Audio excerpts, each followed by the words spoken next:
Alrighty guys, welcome to the second qualifier event for KFPL Season 5. Ace of Keys, glad to have you in the chat. We've got some great KeyForge gameplay coming up. Here we are, we're here once again. The event will be starting pretty soon here in just a few minutes. At 11 a.m. we'll be hopping into the voice chat over here so we can listen to the rules. I think the timing rules are a little bit different or like the going to time rules, or not the going to time rules, the just like the length of rounds and stuff is going to be a little bit different. But the format for today is, that's not the right tag, maybe it is, wait, okay, here we go. So the format for today is reversal 75 SAS floor. So reversal, however, the lowest deck you can choose is 75 SAS. Everything has to be 75 or higher. But reversal. So it's a little bit tricky. It's an interesting format, and I'm looking forward to seeing how it all goes down. So I'm going to hop in here real quick.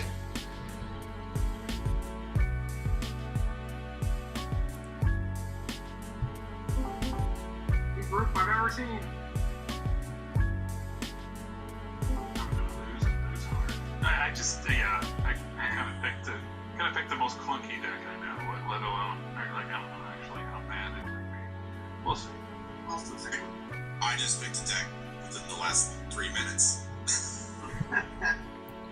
Alrighty. Good to see you put as much thought into this as your investment strategies.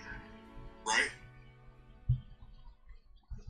Do I use the twin mattress or the full mattress? I take that personally. Arthur, glad to have you in the stream. My mic sounds bad. I know. I don't know. My skills in audio are pretty low. So hopefully I'll be able to get this fixed at some point. I'm not entirely sure what I might be able to do.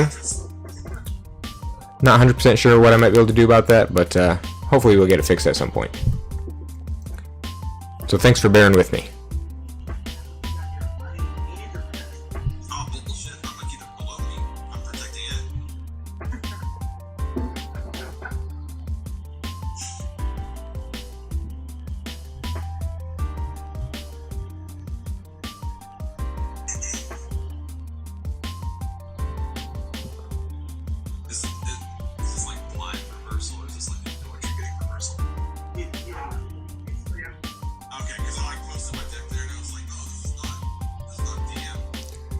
Alrighty, so we have a smaller event today, especially compared to last month's event. We had a lot of players. This time we don't have quite as many players, but the people we do have are not bad. These are going to be some really good matches still, and I'm very much looking forward to it. We've hit 11 o'clock, and I'm a prompt individual. Okay, wife, they can hear this is an open mic. No trash talking me. That's gonna be difficult. Thank you guys. Okay, so I will be doing my post today in the Judge Calls channel, so that's where I'll be making time calls and certain things. So watch that channel if you want to see the calls. There is that at reversal 75 cap, so hopefully that gets used when rounds are up. This is being run from Challenge. Make sure you have the Challenge link live, because that's where you will get your link to your game. Join your game promptly, because once we announce a round, we'll be starting a 40-minute timer. So that's including like 5 minutes time for you to get there, and a full 35-minute game. So be prompt, get your games. Of course, this is 75 plus reversal. I don't think time's going to be an issue today, but I will make a time call somewhere between 10 and 15 minutes left. I'm not good at watching my clock, so it'll be between those numbers. That'll be my only time warning today, and then I will just call end of round if we get there. Standard time rules apply if your game goes to time. I've designated Joker to be last report. So if you are in a game against Joker, do not report it in Challenge. Report it by DM to Karen.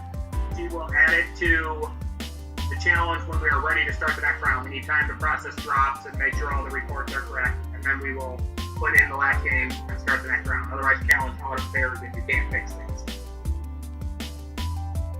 There's going to be a brief break between rounds 2 and 3. So one thing to note, especially with this being SASCAP reversal, we expect the rounds to go quick. We're not going to let the timer finish before starting the next round, right? When all games are recorded, make sure we have all our stuff put together.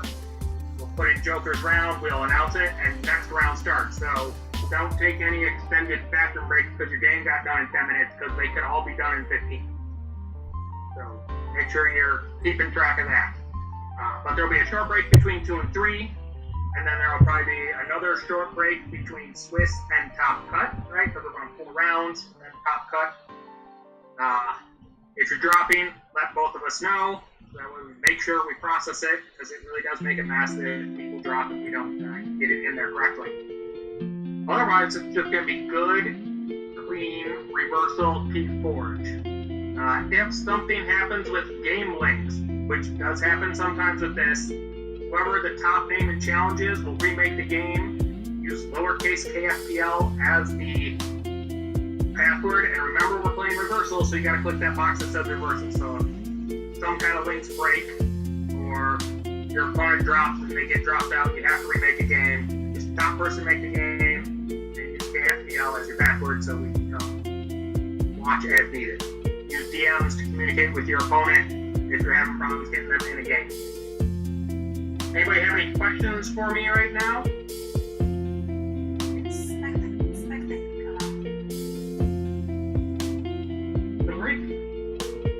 Is spectating allowed?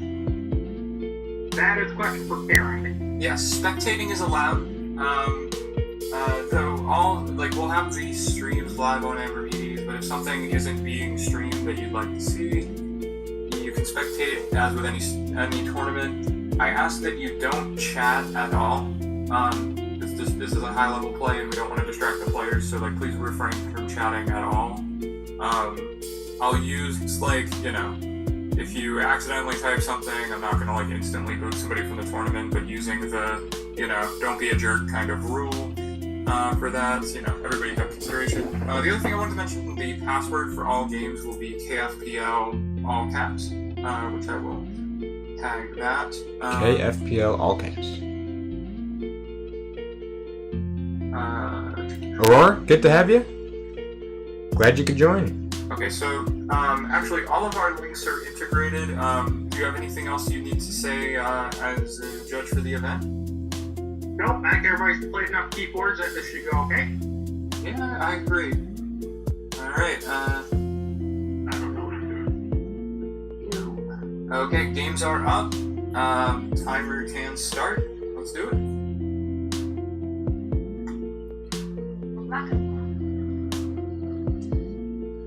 You too. Good luck, everyone. Alrighty. The time has come. The time has come for some KeyForge.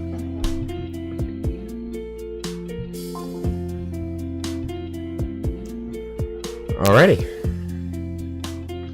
Round 1 links are live. Let's take a look here. Let me refresh challenge for a second.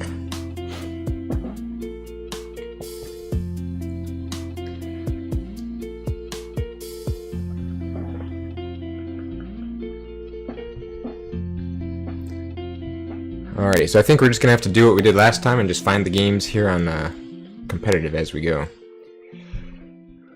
So let's see here. We have Murph versus Not Tonight, Yours Truly versus Yolker, Critnado versus Tran, X-Ray Creator versus Arlie, Misao versus Orion, Logan Composer versus Rickster 78. Let's see here. Who do you guys want to watch? We got some stock options here. If there's anybody you guys are interested in watching, then let me know while I try and find these matches.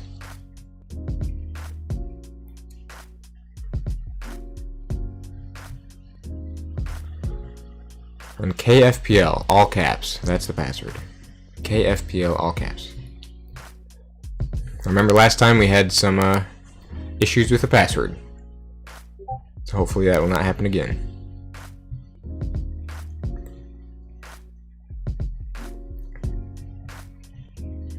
Oh, there's an error with the links. Please restart if you have already started. Alright, well, let's see here.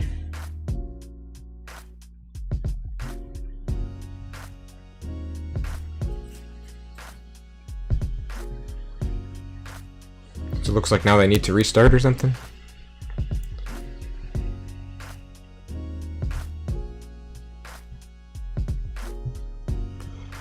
Not tonight? Okay, okay. Looks like Aurora is voting for not tonight versus Murph. That'd be a good match to watch. I'd be down to spectate that one.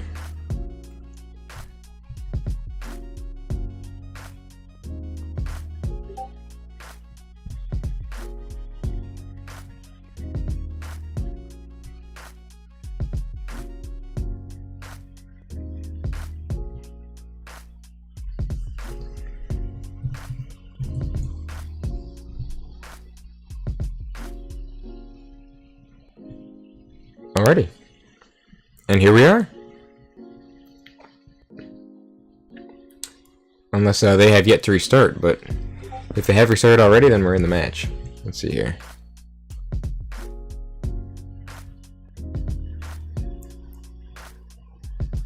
Alrighty.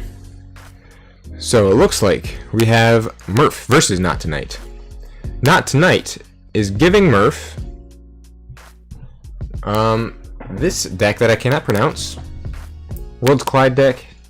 Wow, strides are being made, but looks like we have a Primus Unguist double Paraguardian, Auto Legionary, double Chant of Hubris. In the shadows, we've got double Huggermugger with a Hunter Hunted, very interesting. Gambling Den always leads to some fun games. In Starlines, we have double Stealth Mode with a double Nurse Soto, Comm Officer Kirby, Commander Chan Garcia. Force Field, Light of the Archons. That's some pretty solid Star Alliance. So yeah, with a 75 SAS floor reversal, at least there's some interesting choices. So that's what Murph is playing with, given by Not Tonight. Murph gave Not Tonight a Dark Tidings deck, it looks like. We have Fertility Chant, a couple Myliobes, a Fangtooth Cavern with a Key Frog, always a solid combo to see. Logos, we have the Eddie double Hydro Cataloger, Knowledge is Power, Think Twice. Interesting stuff over there. In the shadows, triple Hobnobber, double Scooped, Bren the Fanatic. Some good stuff. Good luck from Easy Galena. Glad to have you here.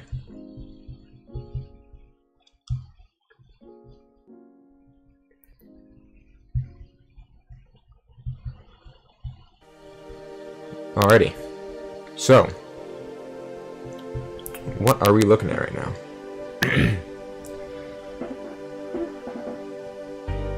Looks like Wilkie has, I'm just going to say Wilkie at the moment. Wilkie is Not Tonight. I'm just going to say Wilkie because that's what it says right here, and it's a little bit easier to say. Wilkie has a bit of a lead right now after that Fertility Chant from a while ago. 5 Ember going for their first key. Murph up here. Threw down the Auto Legionary, Tribune Pompatus with a Rudder Golem. Wilkie played the Eureka. Beautiful. Beautiful play. Burst of 3. Build your Warden to raise the tide. Wilkie checking for their first key at 8. Murph does have an answer down on the board, but what else might he utilize here?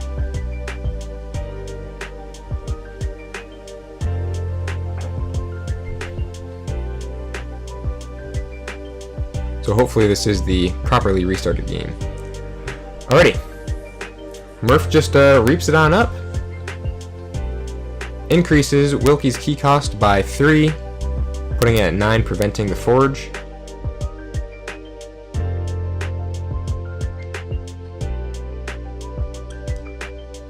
And the Exalt from Rudder Golem actually activated Tribune Pompatus' ability, so now Rudder's actually 5 power. Wilkie going Shadows. We have a Scooped.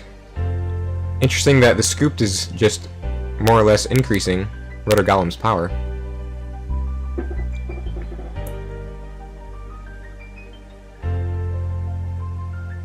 Shouldered, Hobnobber.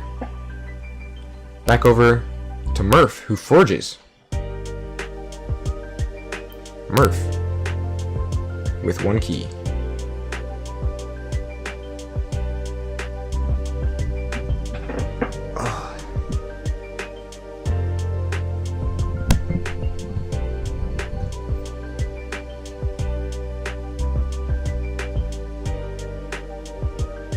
Got Murph going to Saurian yet again, and just reaping out.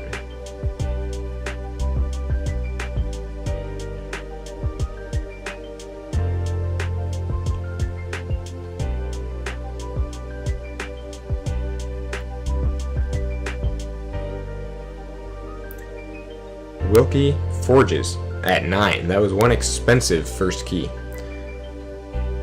Wilkie going Untamed. Throwing down the Miliobi, the Ol Patty, legendary card. Gotta love Ol Patty. Wave the Pixie on Bill Jordan. Interesting play. Interesting location.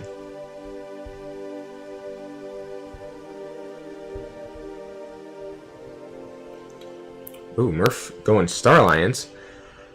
Using Auto Legionary to reap, playing Zap. And the stealth mode. Good old stealth mode. And sorry again if my microphone sounds really bad. As Arthur has pointed out, I hope to do another couple streams next week to try and figure out how to make it sound better, but as of right now, if it doesn't sound great, I do apologize. Hopefully y'all can bear with me. Wilkie going Untamed. The tide is still in their favor.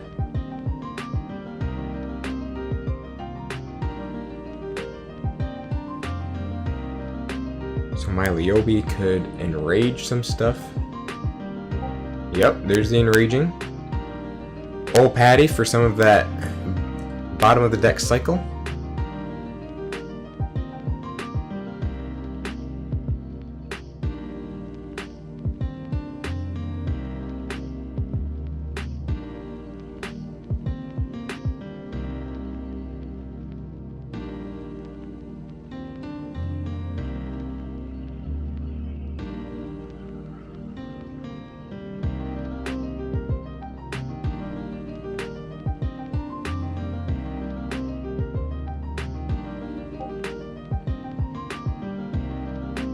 Interesting. Had Ol Patty fight the Redder Golem. Got the Ember off of that. Took out that threat of the extra key cost. And we got another Miliobi being thrown down. Murph going Shadows, using Auto Legionary to fight the Miliobi. Remove it from the board.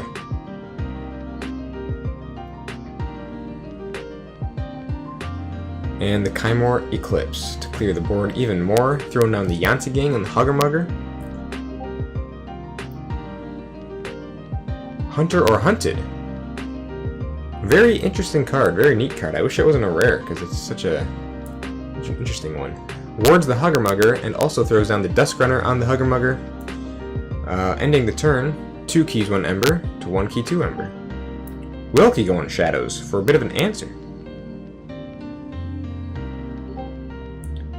Brend. Ransack. Stole 1, but discarded the Bumblebird. So the Ransack only got 1 steal. Reaping with the Shoulder Id.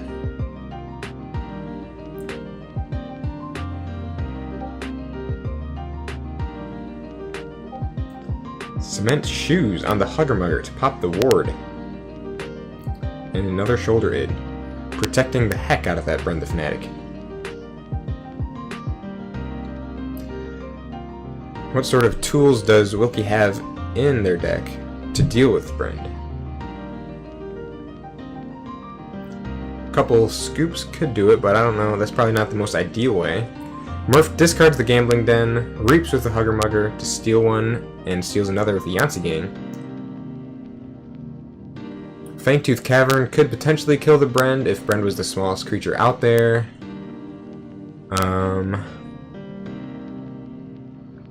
A few reaps with Australis Seaboard could do it, but looks like there aren't too many consistent ways to defeat the Brend. Or to kill the Brend. Wilkie going Logos, throwing down the Hydro Cataloger. Eddie for some key cost increase to archive yet another card. So now Wilkie has 3 cards in the archives, putting Murph's keys up to 9. Plays Knowledge is power to gain 3 Ember. Powerful. Half a key just for having some archived cards.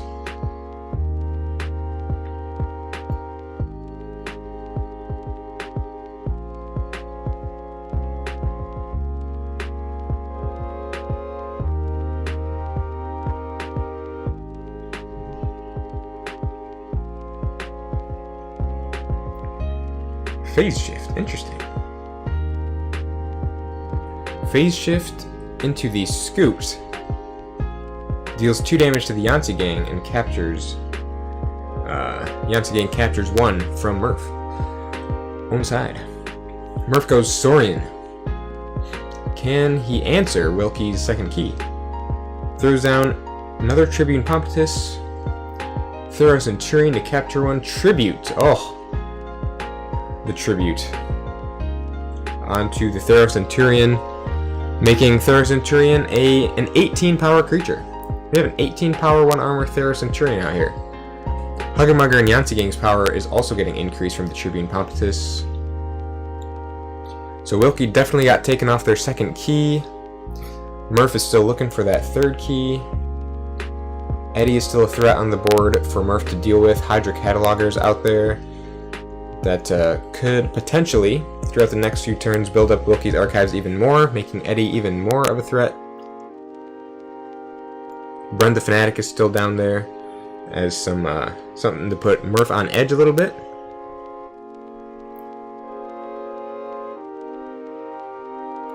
Tribune Pompatus proving to be a little bit of a problem for Wilkie.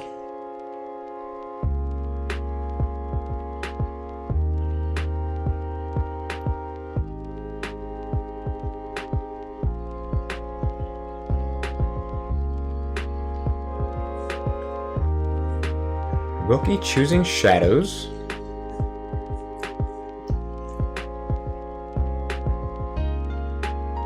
Should be able to get at least a couple of reaps in with the Shoulder Aid. Brend fights the Yancey gang. Throwing down a Hobnobber, a One-Eyed Willa, and then reaps with the 2 Shoulder Aids. Putting themselves at 5 Ember. Still not at check for their second key. Now it's up to Murph. Can he burst? Burst up to their 3rd key. Maybe simultaneously taking care of the Eddie. Anything just to get in check for that 3rd key.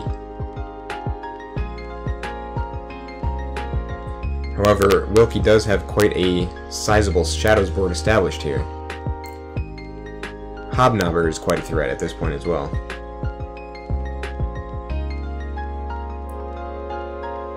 What sort of board control does Murph have in their deck? Not a whole lot. Zap is an option. Chimera Eclipse has been played already. Murph reaps with the Huggermugger to steal 1, Yancey Gang to steal 1, and throws down the Aembermedes. Now in range of Hobnobber's action ability. One-Eyed Willa also has that steal. Murph has the Phalanx Strike. Yeah, so what I'm seeing is Phalanx Strike, Chimera Eclipse, Zap. That's about all the board control that Murph has access to. Naturally, Wilkie chooses Shadows, the board that Murph can't really deal with at the moment. Hobnobber to steal 2.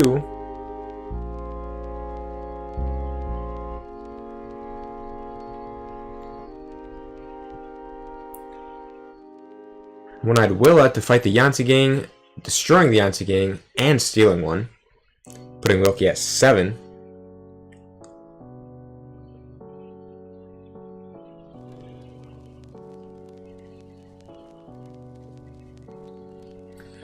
There are just so many threats on the board that Murph needs to deal with if he wants to make any forward progress here, but his deck just lacks the board control at the moment.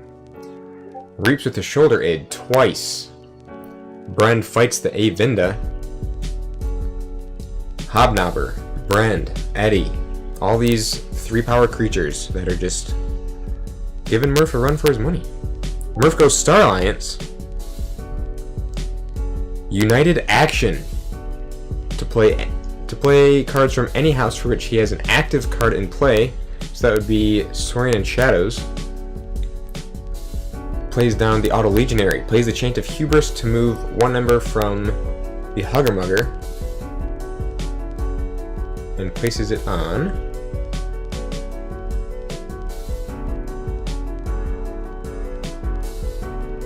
the Eddy. Throws down the CXO Tabor. The Censor Chief. The Kirby. Taxing Wilkie's key, making Wilkie's second key also quite expensive at 8 Ember. So now we have a much closer game here, both of them at 2 keys. Murph's keys cost 11 at the moment, well technically 9 from the Eddy, the extra 2 are just from the Censor Chief that'll go away at the end of Wilkie's turn. So now, does Wilkie continue going Shadows, or do they have another play up their sleeve?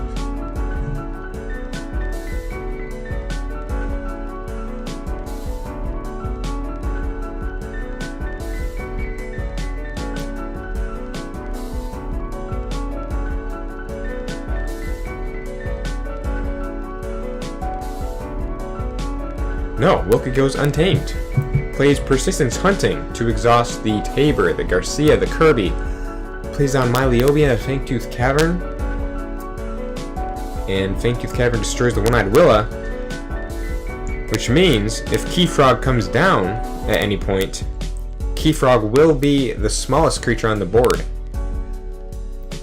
So if Wilkie only has 2 cards left in the draw pile, so at this point I would assume that KeyFrog is probably in the hand or in the archives. So they may be able to cheat out their 3rd key using the KeyFrog. Murph calls Star Lions. Thero fights Shoulder Id. Pompatus fights the Eddy, so the Eddy is gone. Murph, however, is still not at check even with the Eddy gone. So now it all comes down to how much. Perhaps Wilkie could burst with Untamed, throw down a KeyFrog for the Fangtooth KeyFrog win.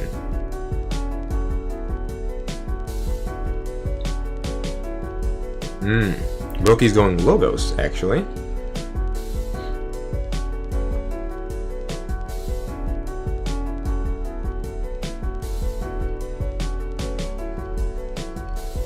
Murph now has a board of his own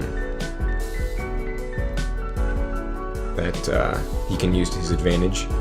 Wilkie plays another Hydro Cataloger. Discards Fila the Researcher. Interesting.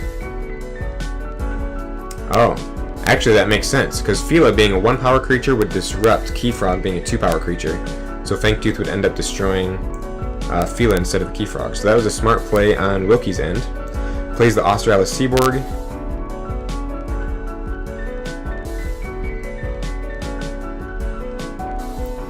Wilkie just doesn't want anything getting in the way of the potential future KeyFrog play.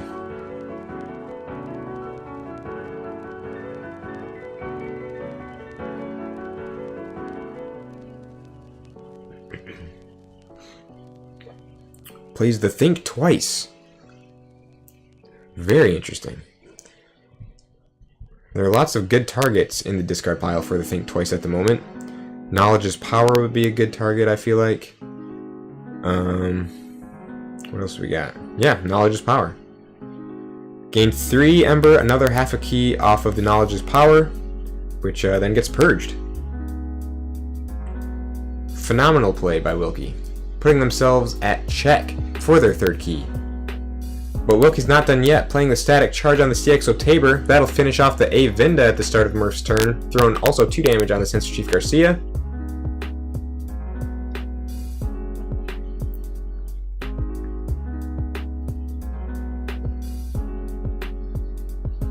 Fangtooth Cavern also destroyed the Brend, stealing 3 Ember from Murph. So Wilkie checking for their 3rd key at 11 Ember, keys at 6. Murph needs to find a way to counter. Reaps with the Kirby, Reaps with the Tabor. Looks like Hugger Mugger is the one non-Star Alliance creature being used for a Reap, Duskrunner stealing one. Auto Legionary Reap, Sensor Chief Garcia Reaps the increase, key cost by 2. Nurse Soto to heal the CXO Tabor and the Sensor Chief, and then another Nurse Soto to heal the Thero Centurion. Light of the Archons on the Garcia, Commander Chan. Will it be enough? The Star Alliance board is coming down, but is it too late? Raises the Tide, archives 2 cards off the Hydro Catalogers.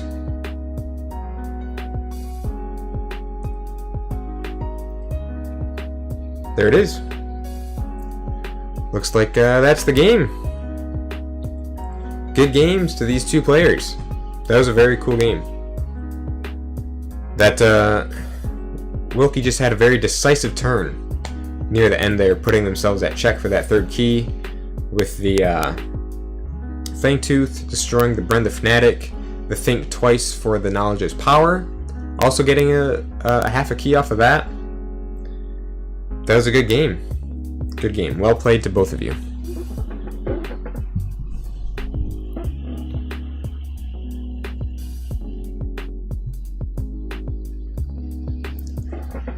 So there we have it. First game of the day. Over just like that. And my computer's still at 100%.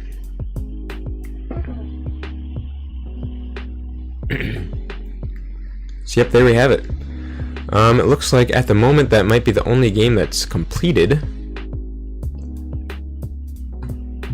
Yeah, it looks like that's the only game we've got so far. Oh, hold on. We got a couple more. So Not Tonight defeated Murph 3-2. Logan Composer defeated Rickster78 3-0. Red Train defeated Karen 3-2. Looks like we still have a few other matches in play. Let's see if we can't find those real quick here.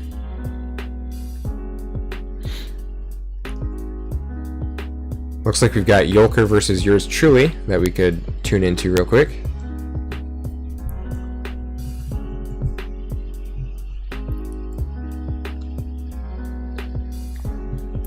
Alright, we are still in the early game here. Oh my gosh, look at that. Comm Officer Kirby straight off here. Rickster didn't show, so it was a forfeit. Oh, okay. Okay. That makes sense. So we got Comm Officer Kirby, loaded up with the Light of the Archons, an Explorer, Duskrunner, and an Imperial Scutum. Putting in some work. Also, we have 3 Comm Officer Kirbys here. So yours truly is using Yolker's deck, a quadruple Comm Officer Kirby deck. Holy cow. Light of the Archons, Medic Ingram. Saurian has a Spartosaur, Tribune Pompatus, Thero Centurion, Double Rider Golem with a Quester Jarda, Regrettable Meteor, City State Interest, Shadows has a Double Hawk, Double Trust No One, another Gambling Den, Duskrunner, Fidget, some fun stuff over there. They both got 1 key at the moment. Yours truly looking for that 2nd key at 9 Ember. Yolker looking for an answer in Saurian. Flophosaurus, Phalanx Strike. Dealing some damage across the board. So Yolker is using yours truly's deck. Got a key charge. Double Harmonia, Double Deepwood Druid. Double Light of the Archons in the Star Alliance. Double Chief Engineer Walls with an Information Officer Grey, Navigator Alley. Stealth Mode, Ingram. Flophosaurus, 2 of them in the Saurian, Orda Hisaro, some other solid Saurian tools. Yolker playing down the Flophosaurus. Looks like yours truly is going to get to forge that 2nd key at 6. Putting them halfway to their 3rd key. Now Yolker has a pretty decent Saurian board down at the moment. Got 2 Flophosauruses, a Perfectus Ludo, Legatus Raptor with a Cloak and Dongle and Imperial Scutum, Molfin all loaded up with a Camouflage, and a Light of the Archons putting some of that Steel Hate pressure on yours truly, who has gone House Saurian, throwing down the Thero, Legatus Raptor, Quester Jarda, Tribune Pompatus, vomiting out a big old Saurian board, discards the Spartosaur.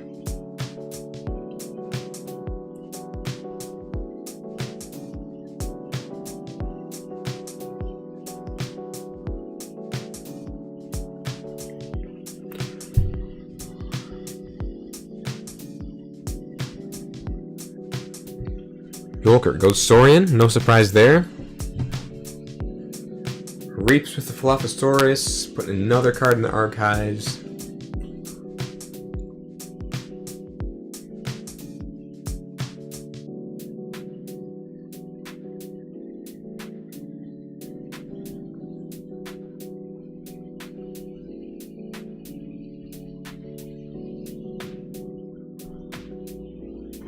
Ludo fights the Tribune Pompatus.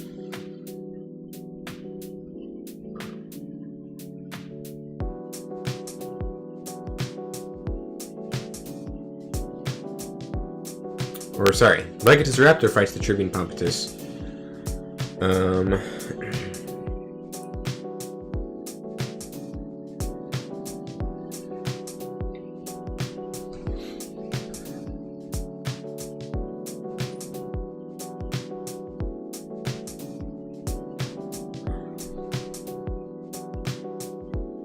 Interesting. Has the Molphin fight into the opponent's Legatus Raptor. Alright.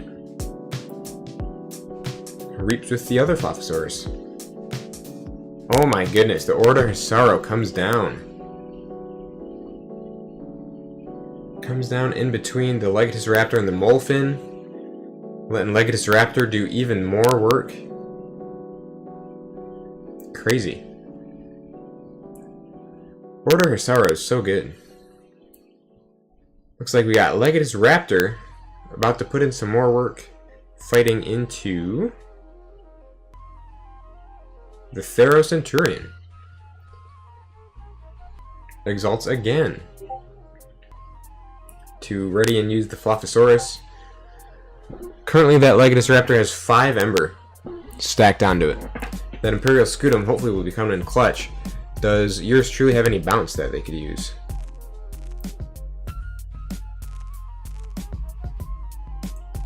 Not that I'm really seeing off the top of my head here. So it looks like that Ember is relatively safe on the Legatus Raptor with the Imperial Scutum. Flophosaurus fights the Thero Centurion to finish it off. And then Molphin reaps. Solid turn by Yolker there. Doing some board control, doing some house shenanigans with the Saurian. Putting themselves at check for their second key at 6. Keys costing 6. Yours truly goes Star Alliance. Crazy that Yolker brought a deck with 4 Commons or Kirby's. That's pretty insane. Throws down the Special Agent Fingers.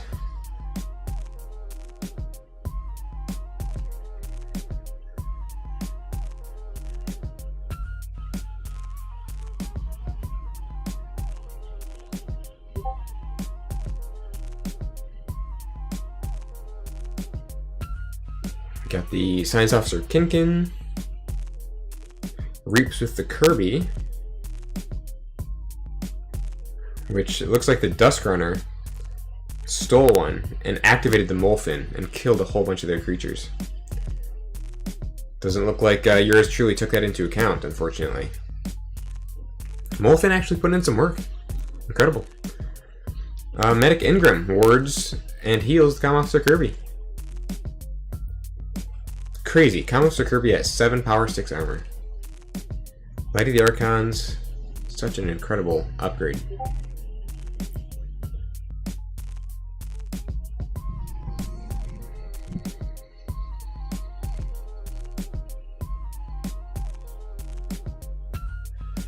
Yours truly, looking for that 3rd key. Just not quite there.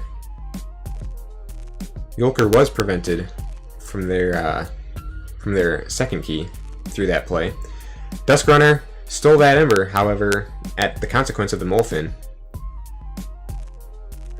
Yolker reaps with the Flophosaurus, reaps with the Ludo, reaps with the Hisaro, bursting up a little bit for their 2nd key. Kirby, Kirby, Kirby!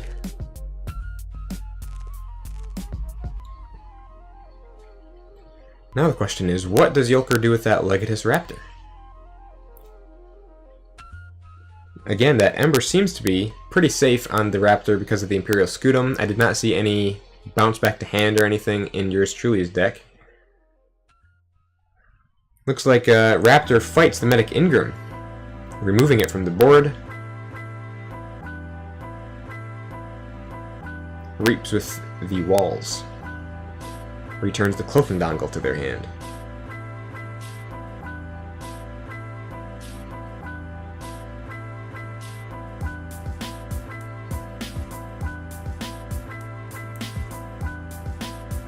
Alright, ends the turn right there. Yolker looking for that second key at 9 Ember, keys costing 6. Does yours truly have an answer? That's the question.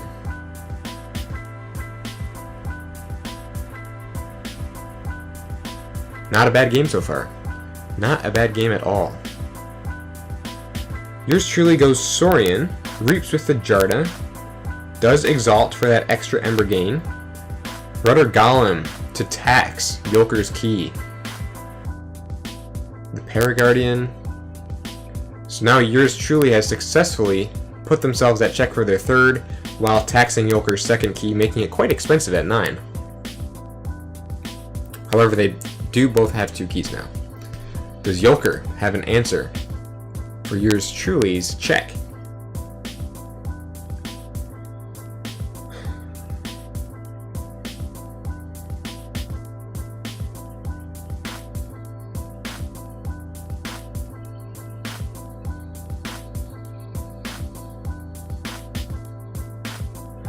Yolker says running out of deck to the card is what hosed me here. Haven't drawn cards in 3 turns. Eesh. Sounds rough. So yeah, with Yolker having nothing to draw, 2 cards in the archives.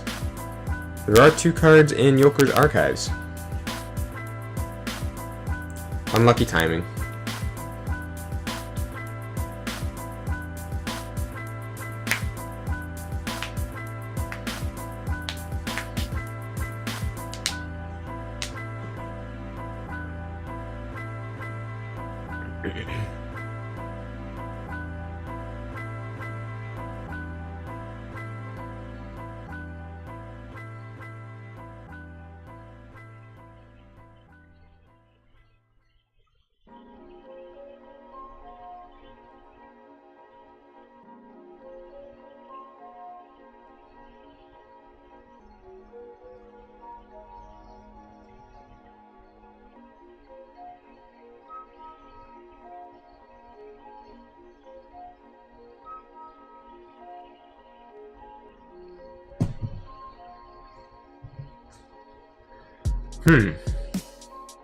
Yolker goes Untamed. Picks up all the archives. What does Yolker have in Untamed at the moment? Plays the Unnatural Selection for some of that board clear.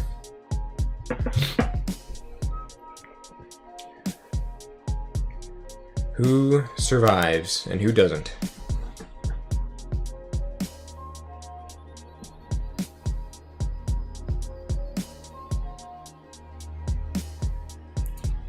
Alright, so it looks like on Yolker's side, Fluffosaurus, Ludo, and Molfin survived.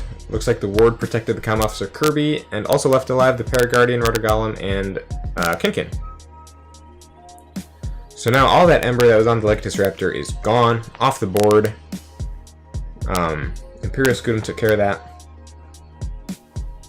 So did Ludo, I guess.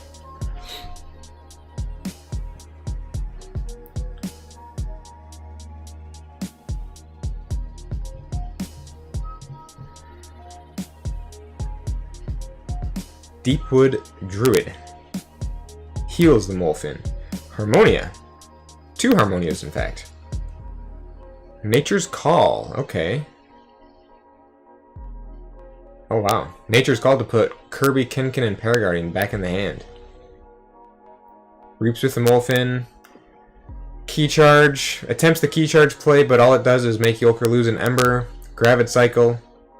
And it looks like that's it. That's the end of the game. Congratulations to yours truly. Good games to both of you. Yours truly taking the victory in round 1. It was a close game. It was a close game. If only Yolker could have gotten up to that key charge. But crazy. Good stuff all around. 2 great games right here in round 1 already. Let's take a look over here at Challenge. Looks like Arlie defeated X-Ray Creator 3-2. Yours truly defeats Yolker 3-2. Tran defeats Critnado 3-1. Looks like the last game that has yet to finish up is Misao versus Orion.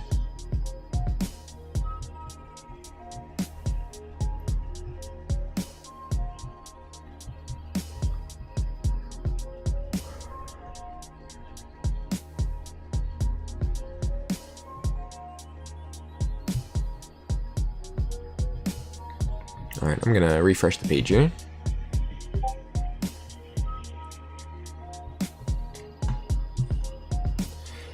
Big thanks to all of you guys who have stopped in to watch the stream so far. Super glad to have you all in here. Again, hopefully my mic doesn't sound too atrociously horrible that you just have to leave as soon as you get here. It is something I hope to work on and make it sound better at some point. But at the moment, we're just gonna have to roll with the punches, I suppose. But we got some more amazing KeyForge gameplay coming up, so be sure to stay tuned.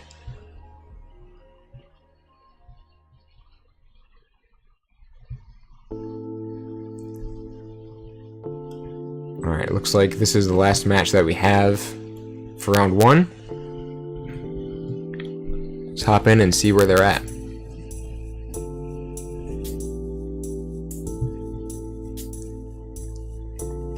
Looks like this game ended already. Holy cow. Would you look at that? Misao had a massive board online here. An Orb of Wonder and all sorts of stuff. It looks like Misao's the winner. 3-2 against Orion. Oh yeah, there we go. Perfect. Alright, so it looks like that's round 1. Let's take a look at the standings.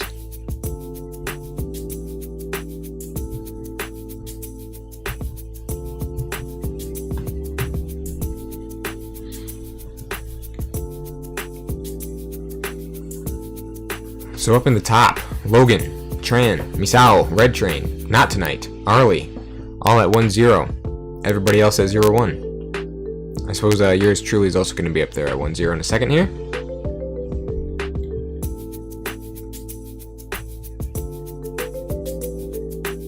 Round 2 should be kicking off in a moment, and in case you did not catch it, there's going to be a small break in between rounds 2 and 3. So halfway through the tournament, we'll have a little bit of a break.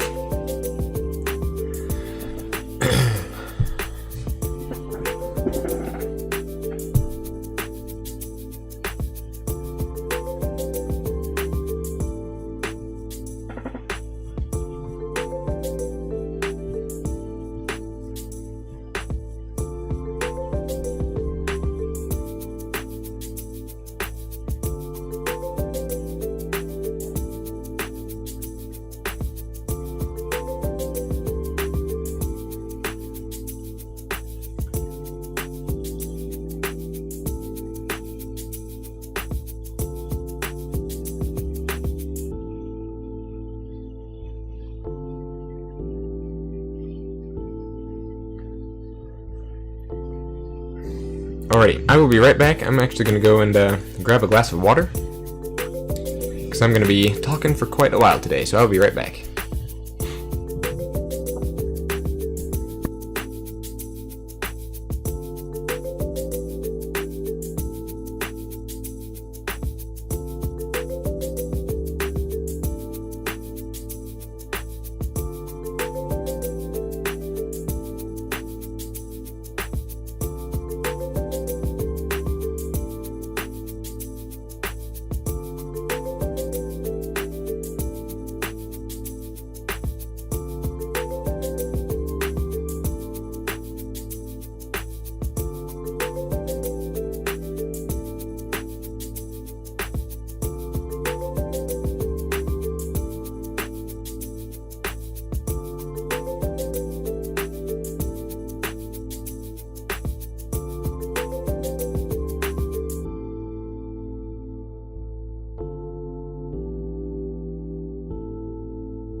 Alrighty, guys.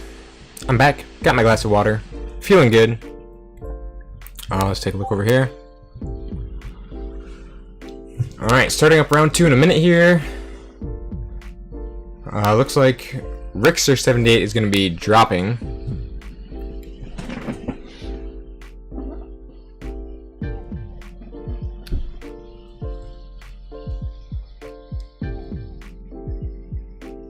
Looks like round 2 is almost beginning.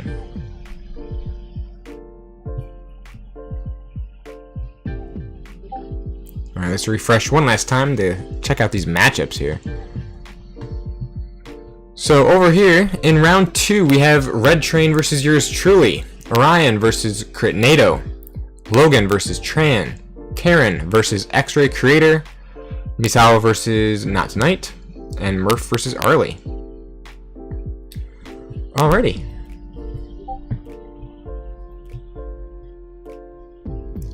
Links are active, and 40-minute clock for round 2 is go. Alrighty.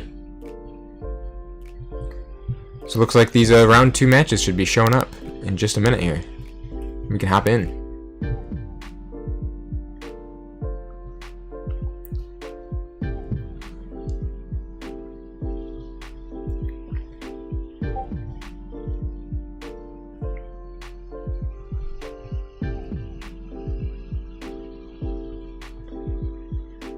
Alrighty, let's jump into... Oops. Let's jump into Logan Composer versus Tran here.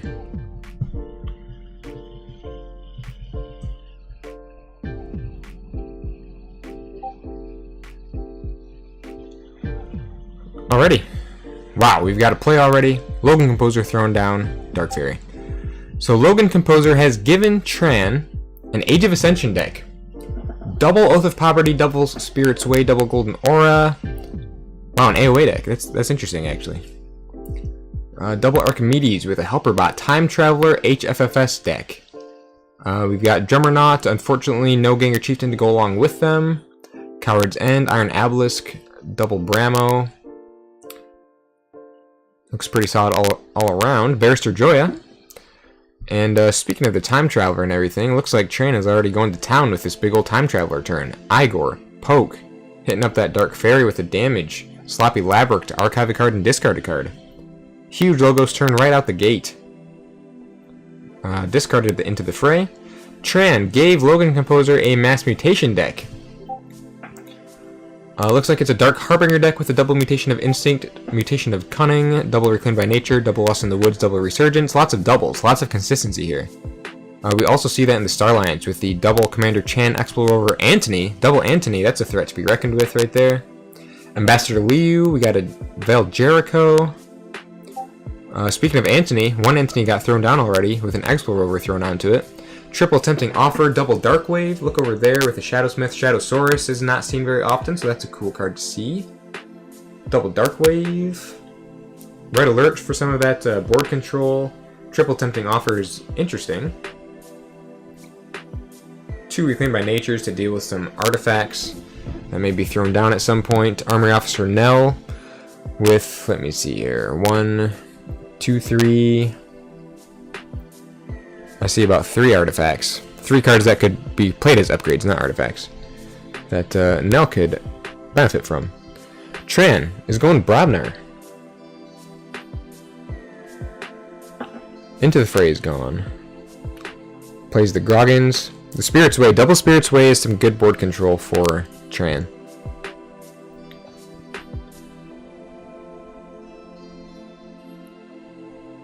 And I'm just now realizing that there are like no artifacts. There's Iron Obelisk and Gauntlet of Command that I see that the double Oath of Poverty could benefit from. So that's really funny. Double Oath of Poverty is not doing a whole lot. Alright, Logan Composer. Playing Red Alert for 4 damage on those Brobnar creatures there. Val Jericho. Explorer.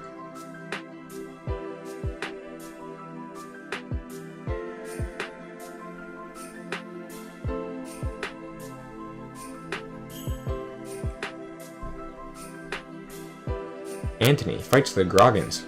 That's a big 6-power creature, man. Big old 6-power creature with skirmish. And now an Aembermedes. Aembermedes back at it again. Yes, sir. Patrick, good to have you in here. We're here with the second qualifier event for KFPL 5. So I'm glad you could join. Spirit's Way. The board is gone. Oath of Poverty for the Ember. Destructive turn by Tran. Back over to Logan Composer.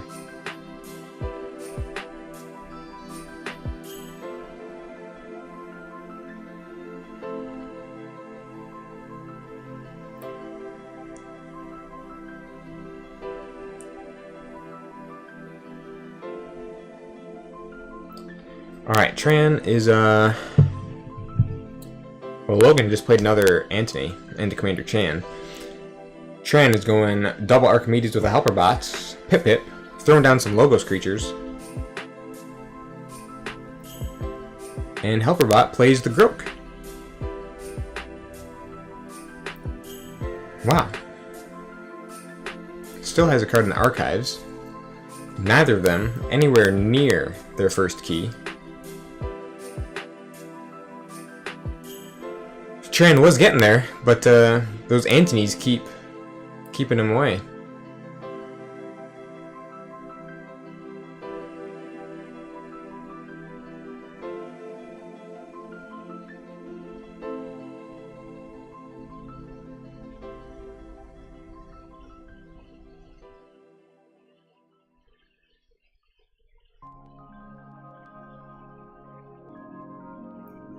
Logan goes Shadows, throws down the boss Zarek.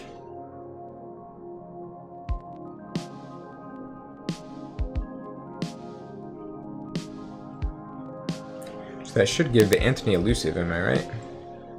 Yeah, so now Antony has elusive. Tempting Offer. Oh, interesting.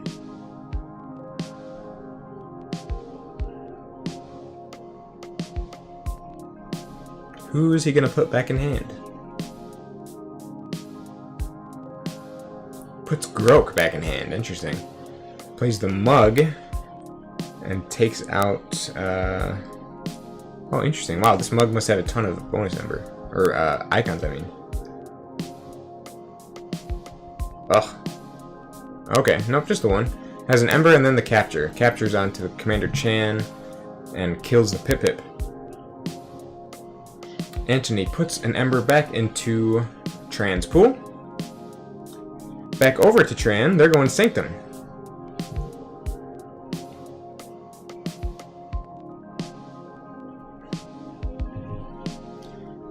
The second Spirit's Way drops. For a one-sided board wipe, Boss Zarek, Antony, Chan are all dead. Tran's Helper Bot, double Archimedes, they all survive. Baron Mengevin comes down, Golden Aura on the Archimedes for a reap, another Golden Aura on the other Archimedes for a reap. There's some of that burst we were looking for, primarily because the Antony got killed. That was 3 Ember that went over to Tran, a couple extra reaps with the Archimedes. So now Tran is checking for their first key, 8 Ember. However, Logan Composer coming back with a little bit of burst of their own, playing the mutation of Instinct. 2 of them, in fact. Reclaimed by Nature. Cephaloist is down. Tran cannot steal. They do forge, however. They forge that first key, throws down the Gauntlet of Command right after that Reclaimed by Nature gets played. Plays the Pound and the Bramo, manages to finish off the Cephaloist. And also throws down a Grok. So now Logan Composer is left with no board, facing down 6 creatures on the opponent's side of the board, and a Gauntlet of Command, with, as far as I can tell, no board wipes to speak of. The Red Alert got played already.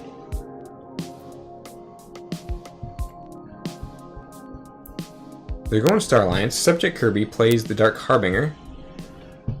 Dark Harbinger has a draw. Ambassador Liu comes down with both the capture and the draw. Captures onto the Dark Harbinger. Plays down the Commander Chan. So now they have a bit of a board of their own.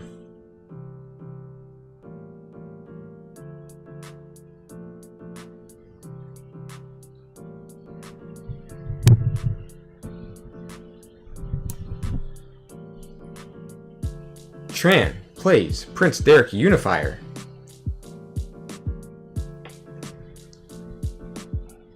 For 3 Ember. Plays the Blinding Light, stuns all of Logan's Star Alliance creatures. Baron Mengevin takes out the Dark Harbinger, completely neutralizing Logan's board.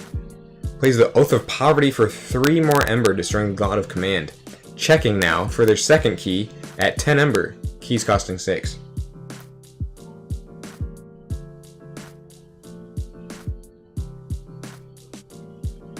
Logan goes Shadows.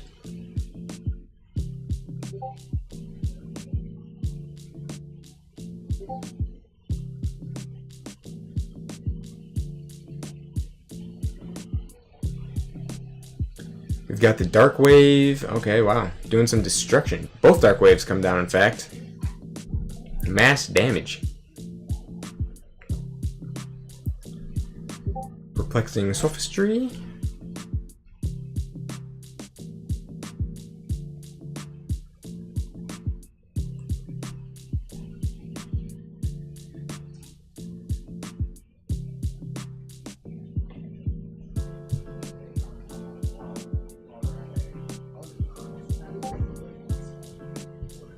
Perplexing Sophistry doesn't do anything.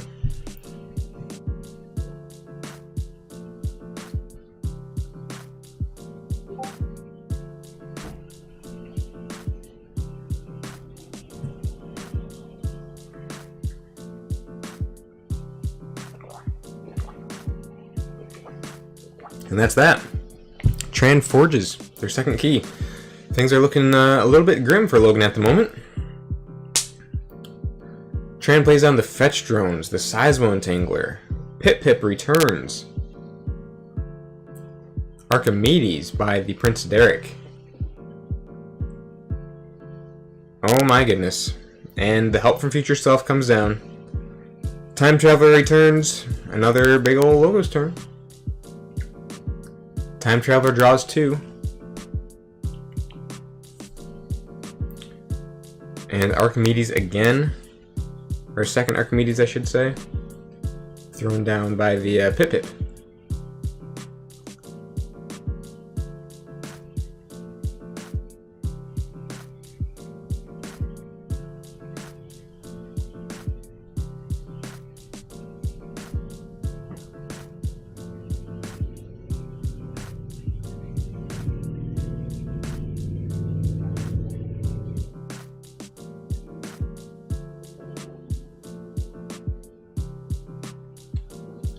Logan calls Shadows, throws down the Shadowsmith.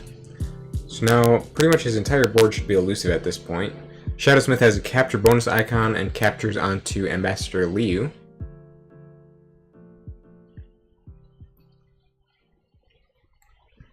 Plays Look Over There. Captures onto the subject Kirby. Does Logan even have any creatures that, like, any targets that won't get destroyed from Look Over There? All those Logos creatures will die, and everybody else has enough damage on them that they will also die from Look Over There.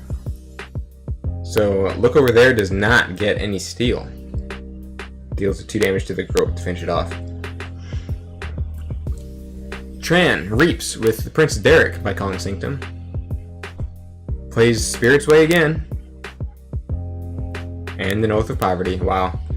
Looks like that might be the game finisher right there.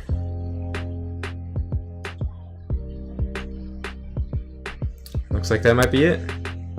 Ah, the Reclaimed by Nature comes just a turn too late. Mutation of Cunning, Resurgence. But yeah, Tran checking for that third key at 12, keys at 6. Logan, I don't know if they have an answer. Dark Harbinger. Dark Fairy. Another Resurgence. He's digging for those tools, but I don't know if those tools exist. Cephalois comes back.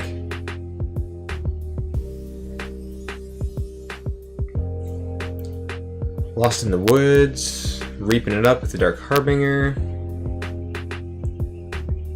Taking an Untamed turn here, but I don't know if they have what it takes. Lost in the Woods again. Puts everything back. There it is. Tran wins 3-1. Good games to both of them. Congratulations, Tran, on winning round 2. It was a good game. Well played. Those Sanctum turns were big. The Spirit's Way getting played like 3 times, always keeping that board under control. Oath of Poverty getting played a couple times for some of that burst. Logos putting in a lot of work. Time Traveler helping Future Self. Yeah, overall, good gameplay by Tran.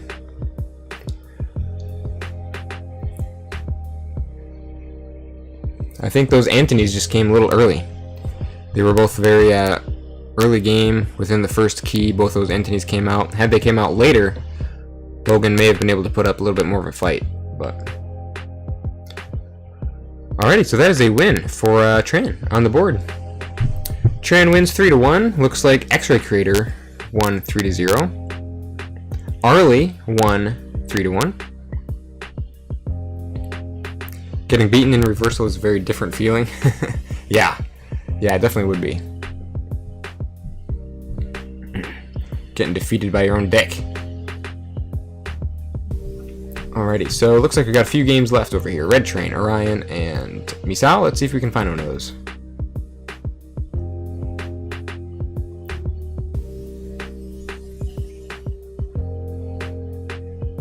Let's see, we haven't seen either of these players play yet, so why don't we hop into there?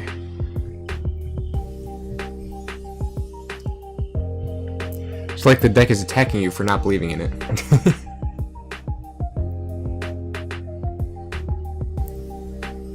It's like you've betrayed your deck. Put it into the hands of the opponent.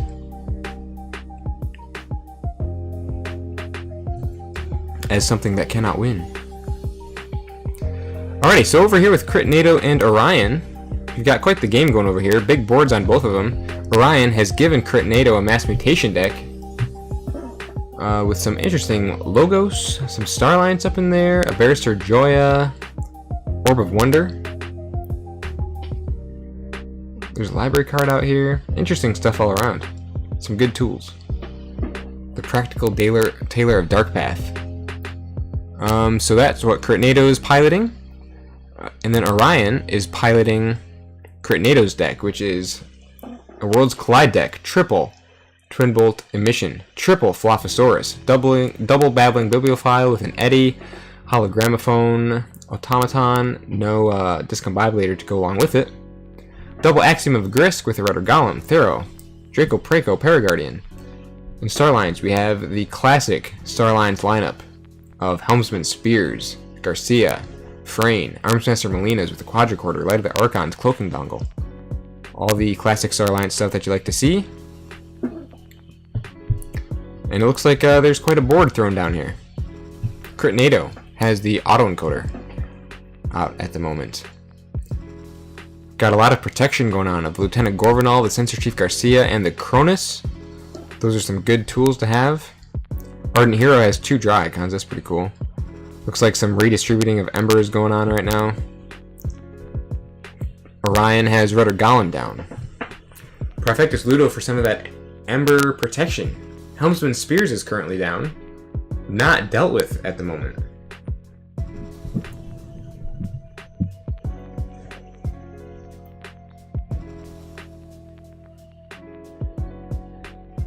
Well, so much for the Rudder Golem.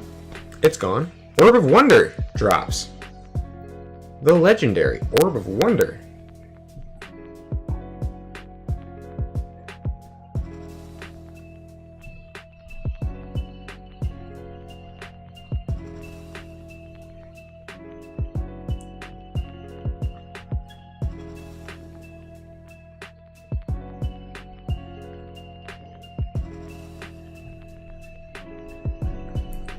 Gorm of Am also drops.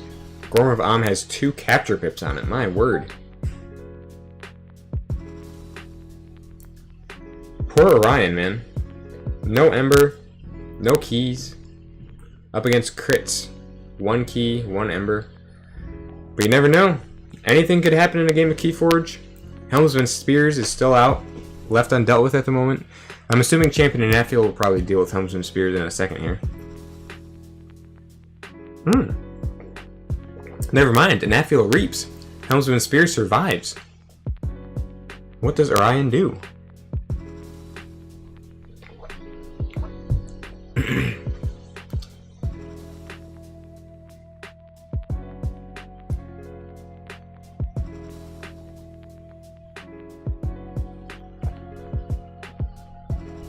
Been a crazy 2 games. There's some hot garbage out there above 75 SAS. Really? That's interesting. So it's not just all good decks out there. As always, SAS isn't like the end-all be-all. It's not the most accurate thing out there. So it's interesting that there's some hot garbage out there above 75 SAS. That's why I think this format is going to be super cool to like see, you know? Like there have been some crazy games already, like you said. And I'm assuming things are just going to get even more crazy as time goes on.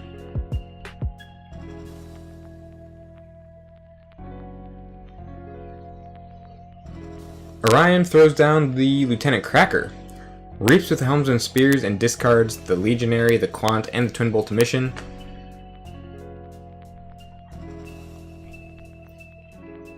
Melina's Blaster on Melina. What happens when you attach Melina's Blaster to Melina? You may deal 3 damage to a creature. Interesting. This is such a cool format, very different, and uses a nice part of the collection. Yeah! This is a really neat format. It would force you to look at your collection in a different light, for sure.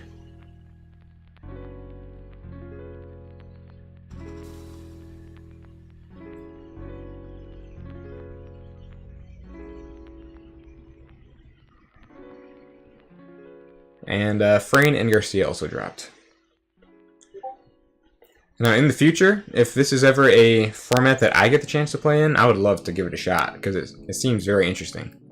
I feel like most of my decks above 75 SAS are actually, like, play as though they are 75 SAS or higher. So it'd be kind of a challenge to look for a reversal 75 SAS deck. Very interesting. Critnado plays down the Mutagenic Serum, the library card, the Fission Bloom. 3 artifacts out of nowhere. This deck has a lot of artifacts, I'm realizing. 6 of them down so far. Discards the standardized testing to archive with autoencoder.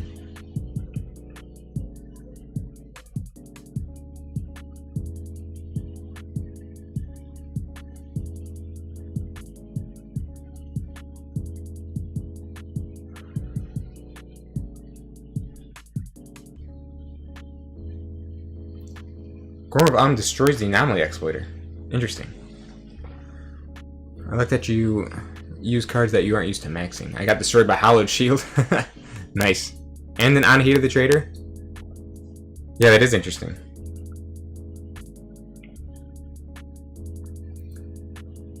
It's a nice problem to have that your 75 plus SAS decks are too good for reversal. Yeah, I agree.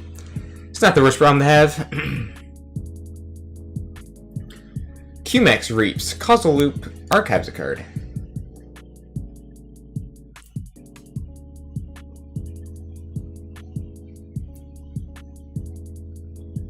Orion still fiending for that first key.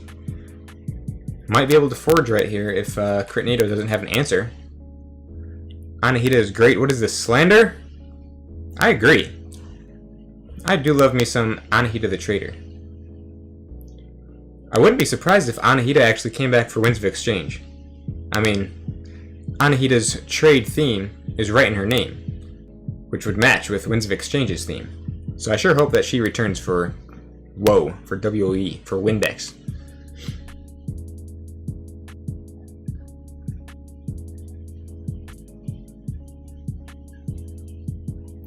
Oh, Orb of Wonder. Orb of Wonder is being used.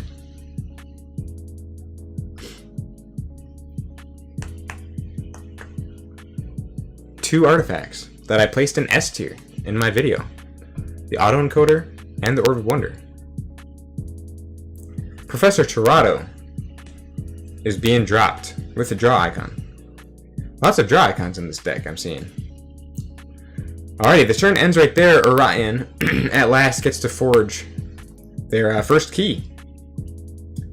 Orion is back in it. 1 key to 1 key with only 3 ember difference between the two of them. Both of them have sizable boards. What is Orion's next move?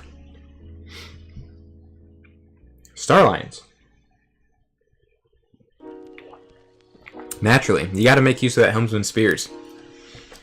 Discarding the Paraguardian, Theracenturion, and Scientifical Hack. At this point, Orion is pretty much just discarding everything that's not Star Lions. And then just drawing 3 cards for doing so. Plays the Cloaking Dongle on the Helmsman Spears and Light of the Archons. Spears is protected. Somehow survived like 2 turns without being taken off the board. And now is protected. 4 power, 2 armor. Stronger than ever before. Ludo and Melina are also now elusive. And there's still a great big Star Alliance board here to utilize.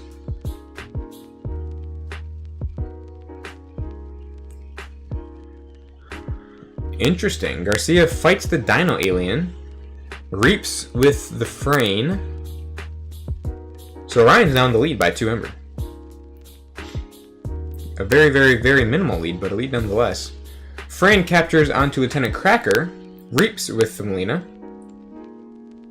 And chooses to deal 2 damage, perhaps to finish off the Zealot? Or the Cumex, perhaps? Or maybe to start chipping away at the Torado? There are a few good options out there. Finishes off the Zealots, okay.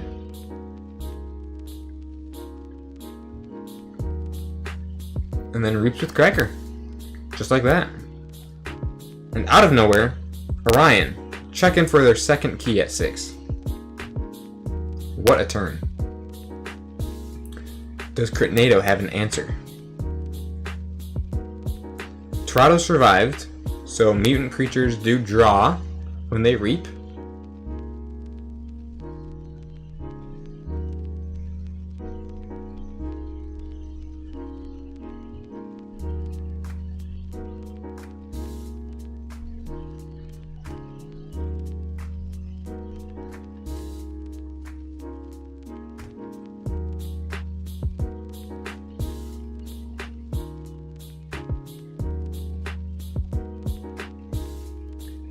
Critnado is really thinking. What options do they have?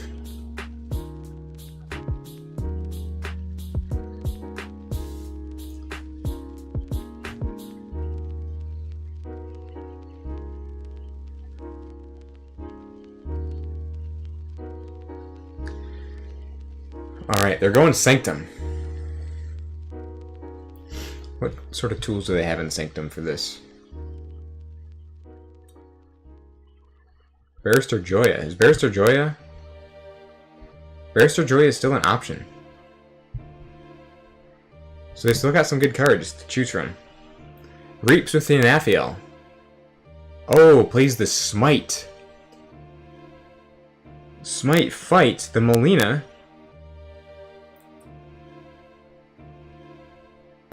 And deals some extra damage all around. The Grey Rider. Oh my goodness. This Anaphiel is getting a lot of work done right now. Anaphiel fights the Helmsman Spears, it looks like. Ardent Hero also fights the Helmsman Spears. So the Spears is finally gone. Threat finally exterminated. And yep, there's a Barrister Joya. Came down, along with a Zelvador. So Reaping is out of the question for Orion until Barrister Joya is dealt with. Techno Knight also comes down. Reap with that Reap effect, okay. So that was a pretty good Sanctum turn, however it did not take Orion off check. So Orion gets to forge their second key. Putting him at even more of a lead over Critnado.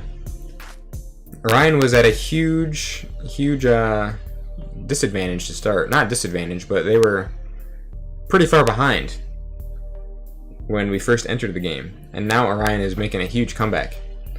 Critnado just has not been able to make any progress, really.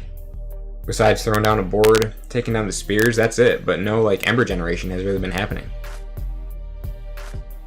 Orion has an answer to that board with the Axiom of Grisk. Wards the Ludo, takes out everybody.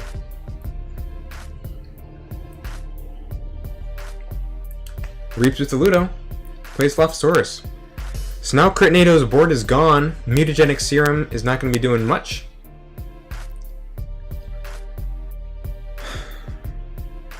Wow. That was a very well-timed Axiom of Grisk.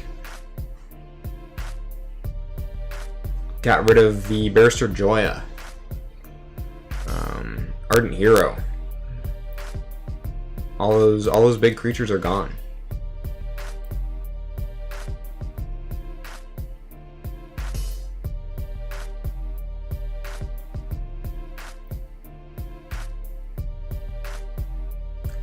So now, once again, Crit needs to find an answer. Man, and I must say, I'm absolutely loving this new chair that I got. The place that I work was getting rid of some office chairs, some used office chairs for free. So I had to pick one up, and it is so much better than the chair I was using before. It is so much comfier. Alrighty, Critnado is going Logos with the Archives. Library card is being used. Master the Theory. Master the Theory with 2 Ember, it looks like. Yeah. The double Ember Master the Theory draws a library card. And Master the Theory gets to archive up to 4 cards. It's not very often you get to see Master the Theory actually do stuff. But, yeah. Critnado now has 6 cards in the archives. That's incredible. Leveraging that Axiom of Grisk to as much advantage as they can. Eclectic Inquiry comes down to archive 2 more cards. Q-Max. Torado. Fission Bloom. Looks like Fission Bloom is resolving Torado's draw icon in extra time. Standardized Testing. Actual Master the Theory value. I know, that's what I'm saying. You do not get to see that very often. Daughter. Overall, not the worst Logos turn so far. That was actually pretty good. Put themselves at check for their second key, which is important. Okay. We have Causal Loop again. That puts 9 cards in the archives total. That's crazy. Critnado started the turn, picking up their archives. And now, at this point, at the end of their turn, 9 cards in the archives. That was a Logos turn. That was a Mass Mutation Logos turn.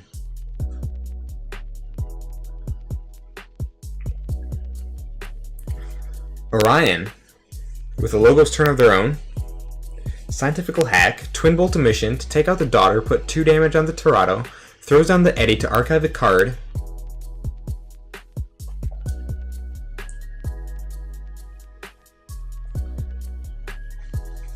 And Hologramophone toward the Dilophosaurus. Interesting. Then Automaton finishes off the Torado. Eddy is stopping Critnado's second key. Orion halfway to their third.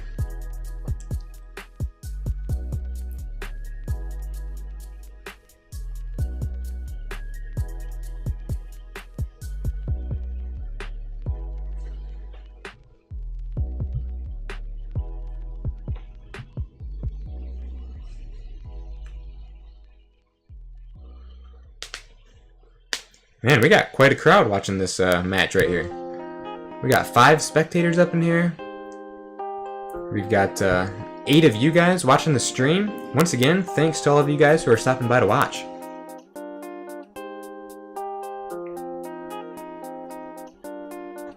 Alright, Critnado going Sanctum.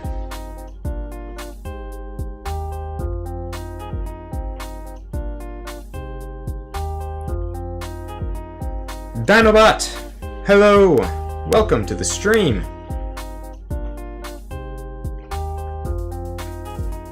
The one and only Dinobot.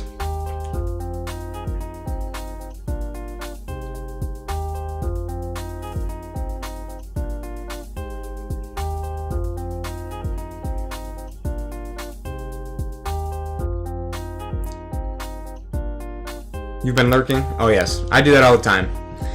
I definitely feel you there.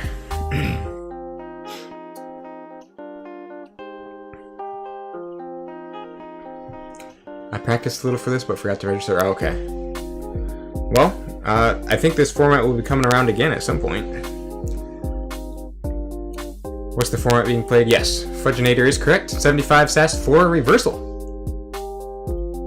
So essentially reversal, but the lowest sass deck you're allowed to choose is 75 sass. So all the decks are 75 sass and higher, but it's reversal. So it's a very unique twist on usual KeyForge gameplay and how you'd usually think about reversal.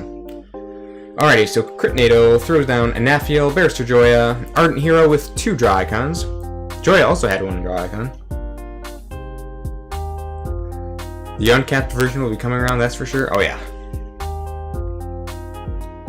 Gormov with 2 captures. These enhancements are off the chart right now.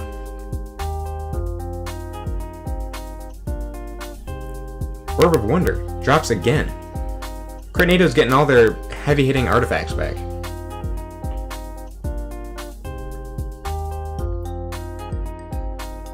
Actually an insane game. Yeah, this game is actually pretty crazy so far.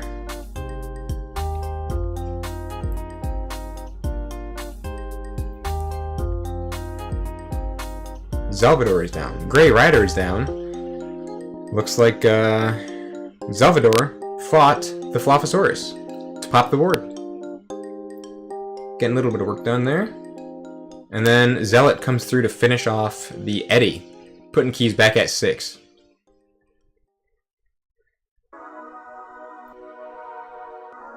And the Equalize.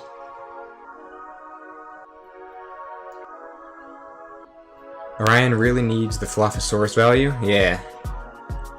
Yeah, I could see that for sure. Also, can we just point out the Sanctum board that just got dropped out of nowhere? That 9 cards in the archives really put in some work there, I must say. If only... Epic Quest isn't in Mass Mutation, is it? Maybe it is.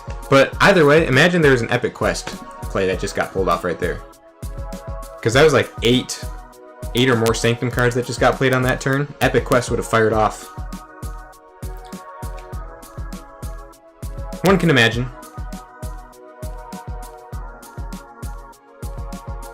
Either way, that's still a really impressive Sanctum board that just got vomited out of nowhere. How does Orion answer?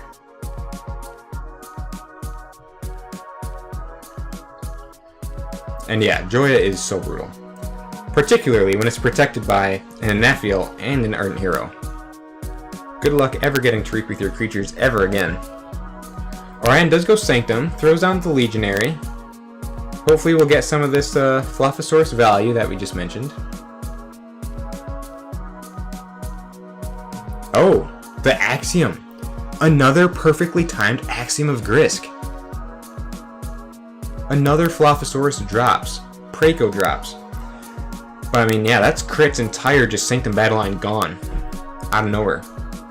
These Axiom of Grisks have been coming up perfectly for Orion so far. Scientifical Hack gets sacrificed. So all artifacts can be used. And it looks like that's being used for the Hologramophone to ward the Flophosaurus again.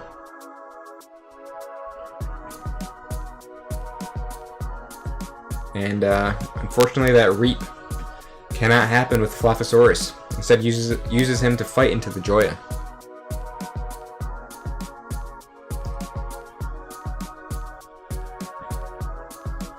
So now, at the moment, there is a little bit of firepower on Orion's side of the board to take care of the Barrister Joya on the next turn. Critnado forges that second key.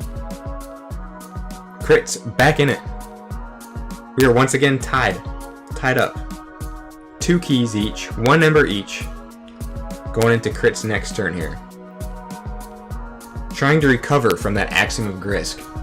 Gorm is still up and ready to do some artifact removal. Orb of Wonder also up, ready to do some work. Grab whatever Crit needs to make something work. Mutagenic Serum's not doing anything at the moment. Alright, so Auto Legionary gets destroyed with Gorn. Interesting choice to take out the Legionary and not the Hologramophone. Orb of Wonder also getting used.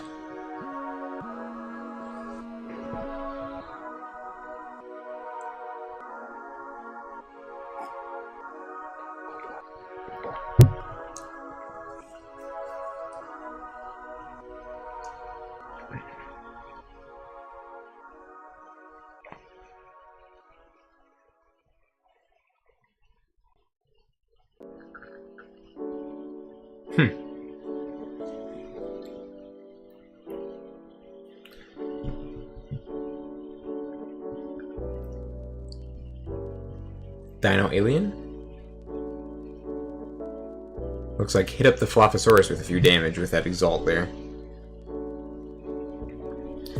Teleporter Chief Tink. Secure droid with double capture.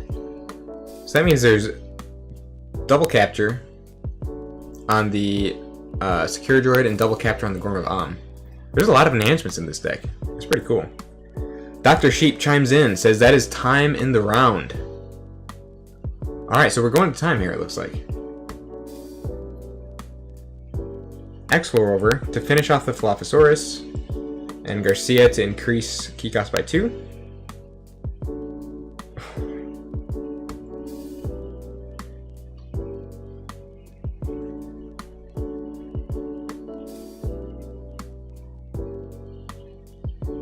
We got Survey, Subdue, there's a whole bunch of Starlight stuff going on.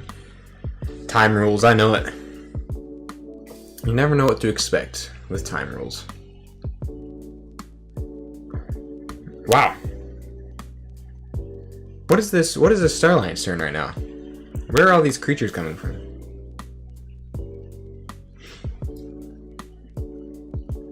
I mean, Crit's just going from one board to another. From a Sanctum board of like 8 creatures to now a Starline's board of like 8 creatures. That's crazy.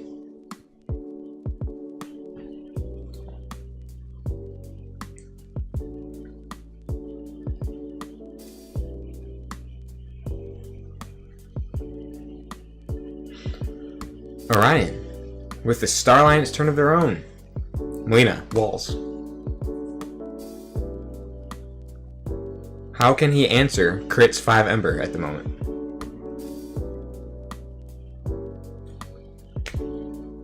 There it is.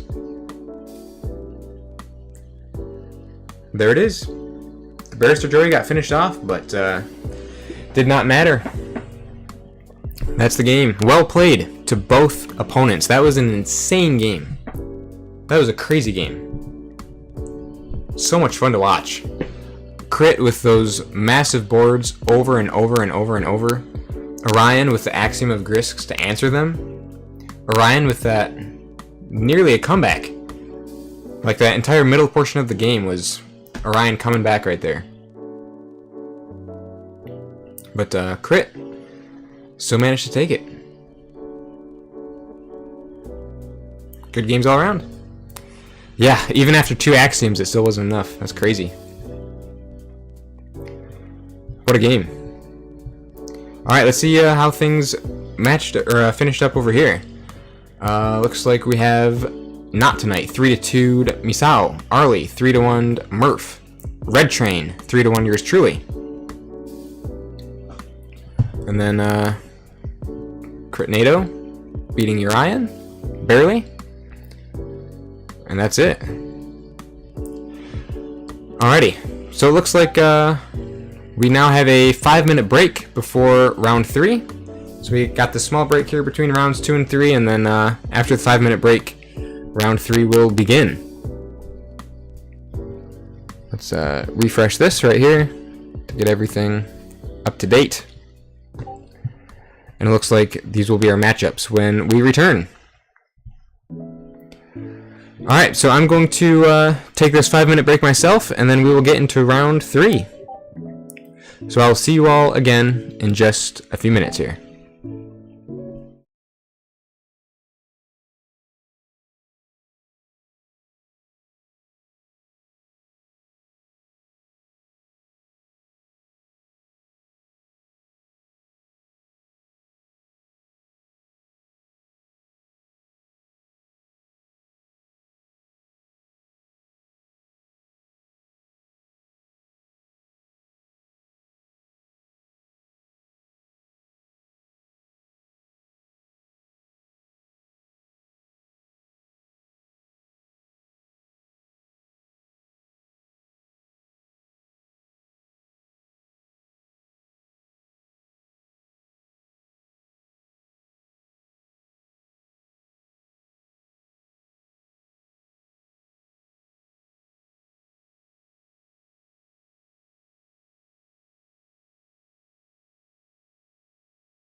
Alright, guys. We are back. Had some Cool Ranch Doritos for breakfast, so I'm feeling good. And on that note, it is time for round 3, just about. Flux 'em all, that would be Orion, says, that was a brutal one. Really, both were so far. Yeah, that was it looked like a brutal match, but boy was it a good one as well. It was a lot of fun. Alright, round 3 is go. Clock starting. Let's take a look here. So in round 3, we have X-Ray Creator versus Yolker, Not Tonight versus Arlie, Crit NATO versus Logan, Red Train versus Tran, Yours Truly versus Misao, Orion versus Murph. Let me see here. Who have we not seen a whole lot of so far? I know we watched Murph already. We watched some of Yolker. We've seen a lot of people so far. Misao versus Yours Truly? We've seen Yours Truly, right? Yeah, because we stopped in at their match. Let me know, are there any matches that you guys want to see? Let me know what y'all are looking for. What match do you guys want to watch?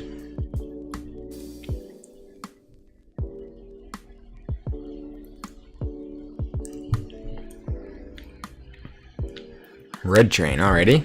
Let's see, so that would be Red Train versus Tran. Red Train's deck is so bad. Alrighty. Let's hop in here real quick then.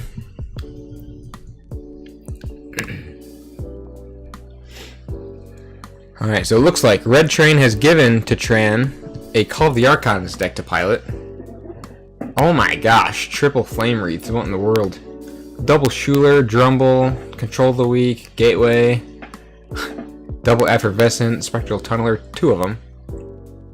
Experimental Therapy, Psychic Bug. Billy Benetti! I lost my keys? Great to have you in here. The stream is going very well so far. The stream is going very well. The matches have been incredible. Such a unique format. It's very cool to see how these people play. How the players have been managing the format. So yeah, it's been going really well so far. Also, double Miasma, double Ghostly Hand, Bait and Switch. Yeah, this deck looks really weird. Very weird. So here's the badness. Here is the badness. Tran has given to Red Train to pilot. This deck, we saw this deck already. The triple Tempting Offer, double Antony, Dark Harbinger deck. Master Liu. This deck didn't look all too great either, honestly. But then again, both the Antonys came out super early, so we didn't get to see the true Ember Control potential of this deck here. Alright, so where are we? Looks like Tran has just finished playing down a Miasma for the Ember. 2 Miasmas, actually. And a Snecklifter. No artifacts for Snecklifter to take, however. Alrighty, Red Train is going with Ambassador Liu in Star Alliance.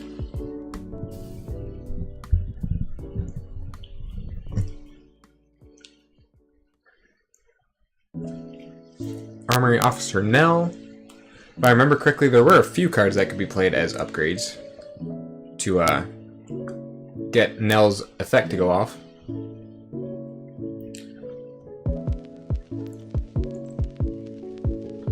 On my break, so I'll probably leave in a little bit. Well, cool.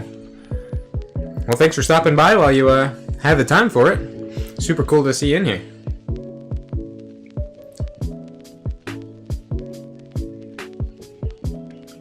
Observimax draws a card from Nell.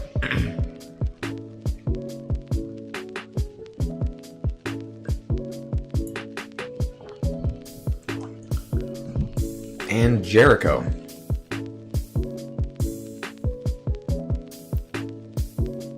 I wonder why Jericho did not get dropped first. So she would be closer to the center of the battle line, but I don't know. Maybe Red Train has a plan. Tran reaps and plays Ghostly Hand. 4 Ember to 3 for the first key. Red Train goes Untamed. Are we going to see a big old Dark Harbinger turn? Some of that Dark Harbinger burst. Probably got Jericho from draw from now. That makes sense. That would make a whole lot more sense. Red Train throws down the Dark Fairy.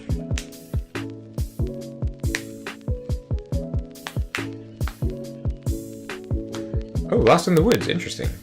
So Snecklifter will get thrown back into Tran's deck here. And then it looks like Liu and Dark Fairy were put back. Reclaim by Nature for the Ember bonus. Resurgence for nothing. And back over to Tran. 5 to 4.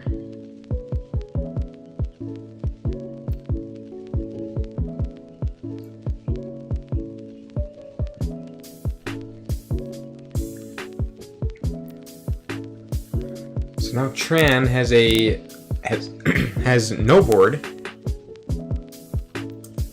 Facing down, a board of 5 creatures. The majority of which are elusive from the Shadowsmith. Lots of threats out there. Jericho, Nell, Boss Eric. If only, hold on a minute. Let's see here. Mutant. Excuse me. Yeah, that's a lot of the board is elusive. If only Jericho had an Ember on her, everybody would be elusive. Tran goes Dis. Are we going to see the gateway to Dis? Drop. Bone Iving is discarded. Schuler drops to steal one. Okay, so Tran is hit and check now. Drumble for nothing. Am I excited for the personalized decks on the Game Found campaign? Yes. I am so excited for those personalized decks. That is such a genius idea. I'm so happy they're doing that. I'm just trying to think of what names I want. I know Aembermedes will definitely be one. I just have to debate. Or I just have to figure out what the other ones are. What are you going to be getting the personalized decks? I would assume, Billy. And if so, what are you gonna put on there? I Lost My Keys would probably be one of them, I would assume. Alrighty, so Nell reaps, capturing with the Observe Max. Explorer goes on Val Jericho, who also reaps. And the Antony to capture 5.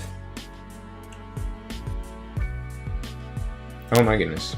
Tran plays the Effervescent Principle. Library of Babel.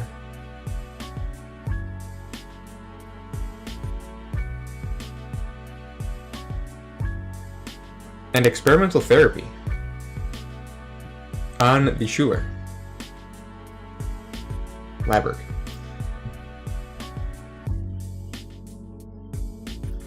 You know, half the time, I play Experimental Therapy on an enemy creature because, like, the fact that it gets stunned and exhausted is such a, like, that hurts.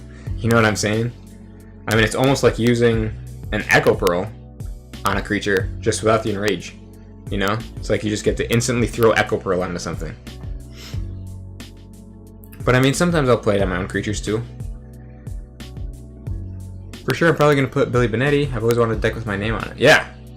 Yeah, that's super cool. It's like, what a cool idea.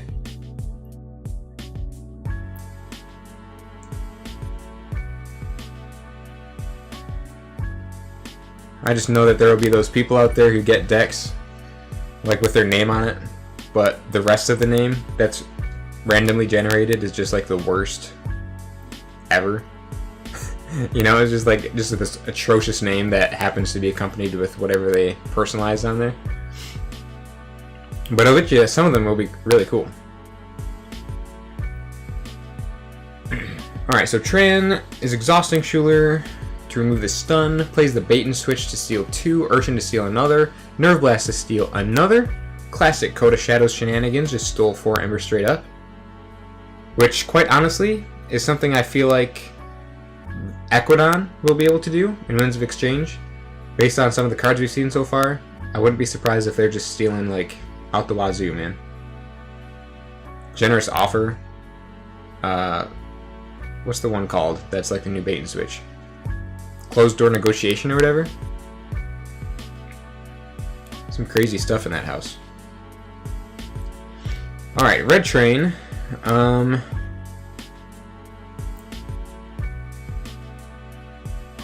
Goes Untamed. Plays Cephaloist. Purges the Library of Babel with Reclaimed by Nature. So Red Train's Ember cannot be stolen at the moment, putting themselves into check with the Mutation of Cunning. So now they're both at check.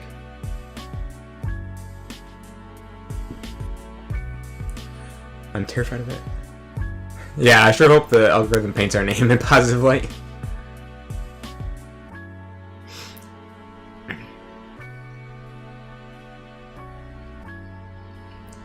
My thoughts are the Winds of Exchange will be super low creature control. That'd be interesting. Low creature control.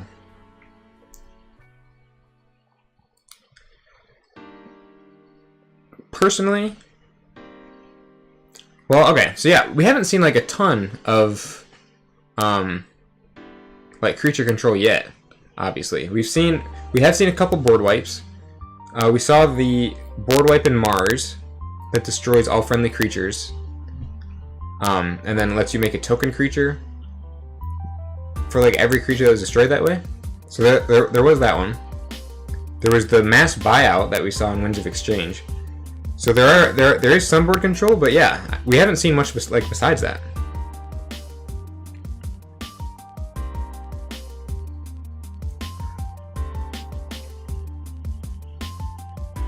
Berserker, yes. Legendary Berserker. I personally hope that there is a decent amount of board control, just because I don't like playing matches where there's just like hardly any of that. Mass buyout is more like Final Analysis than a real clear, in my opinion. No, I definitely understand that. Yeah, you got to be careful when you play mass buyout, just like you would with Final Analysis. So that's a good point.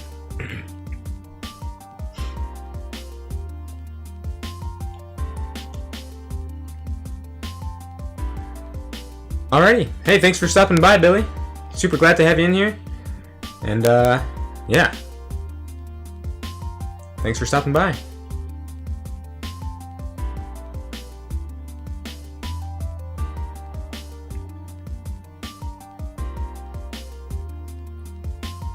Holy cow. Red Train with the Antony to capture 7 Ember. Red Train is really building out this board right now. Another subject, Kirby, to play the Dark Fairy. And what does Tran have? Nothing but a single Urchin. Yep, this deck is struggling. This Coda deck sure is struggling. Wow.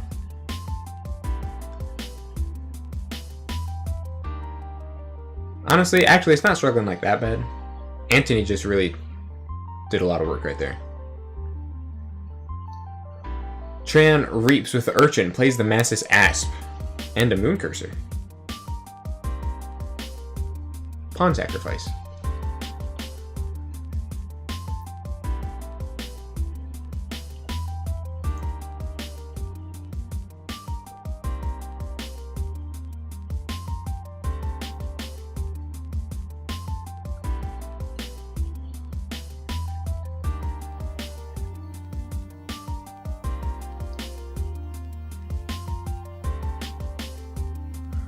I opened round 1 against Red Train, and I knew the kind of day it was going to be. Aw, gee. That is just how it goes sometimes.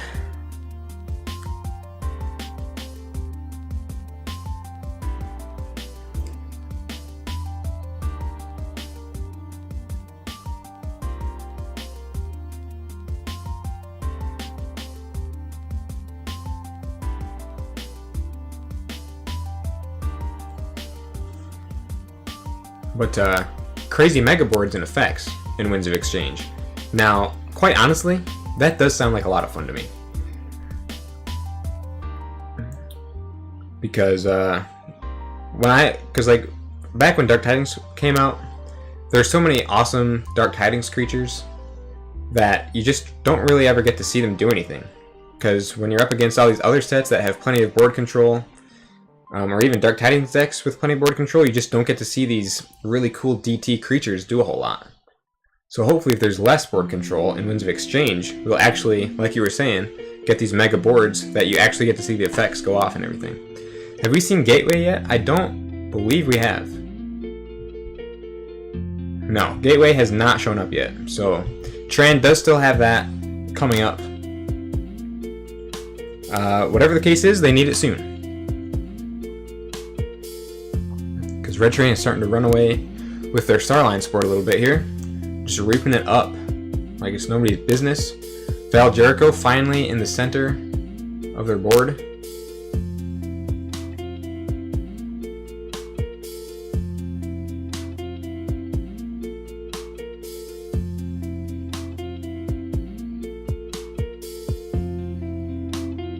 Got the Dark Harbinger out.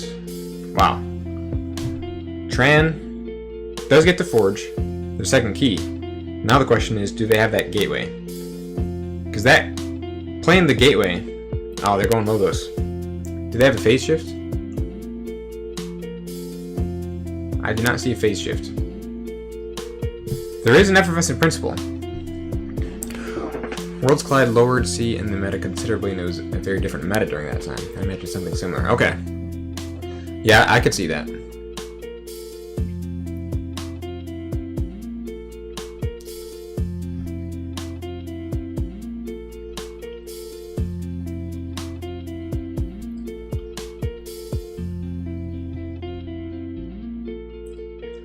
So, still no Gateway. Leaving Red Train with yet another turn to use their board as much as they want. They've both forged their second key. Tran, 2 keys, 1 Ember, keys at 6. Red Train, 2 Ember, or 2 keys, 0 Ember, keys at 6 as well.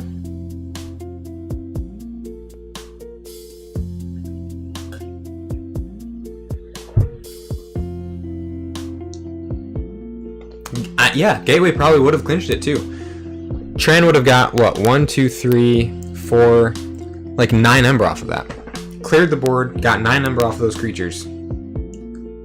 I don't know if Red Train could have recovered from that, unless they have their second, Antony up and ready to go. But that would have been a crazy turnaround.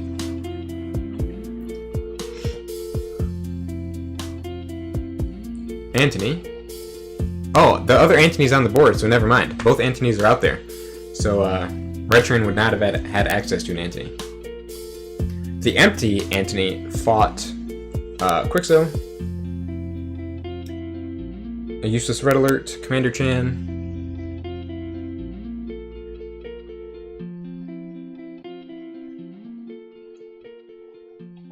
Dark Fairy for 2. Wow. Tran needs that Gateway.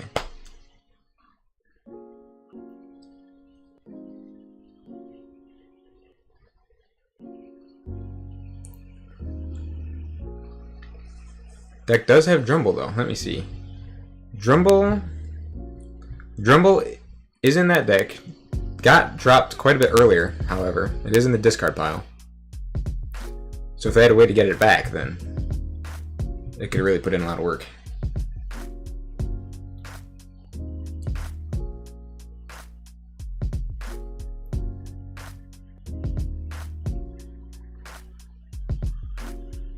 Wow, this is crazy. Liu discards Lost in the Woods for 2 Ember. Commander Chan reaps Shadowsaurus. Holy cow. Subject Kirby. That's insane. I don't know if Tran can come back. Yeah, I'm a foreigner living in Vietnam, and just a little insight on the KeyForge scene in Vietnam at the moment. KeyForge is honestly quite big here. The player Bao plays for that team, and they've got a friendly match against a French team next week. That's super cool. That's awesome to hear that KeyForge is big in Vietnam. It's always awesome news to hear that KeyForge is big anywhere these days, you know what I mean? And it's only going to get bigger now with everything that's going on with Winds of Exchange and whatnot. So Tran did finally get the gateway, but it showed up too late. And yeah, sure enough, put Tran right up there at 13 Ember for that third key. Control the week into Star Alliance.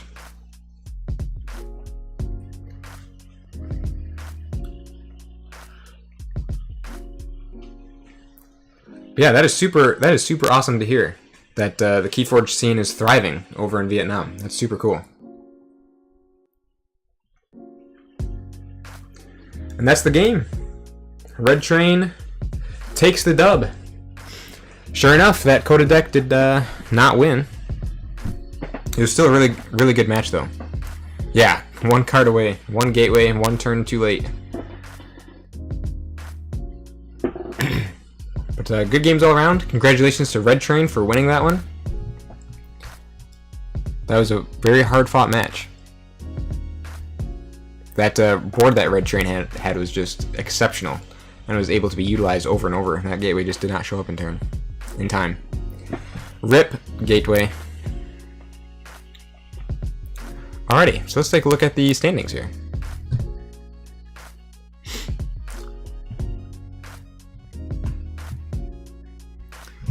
So it looks like Not Tonight defeated Arlie 3-2.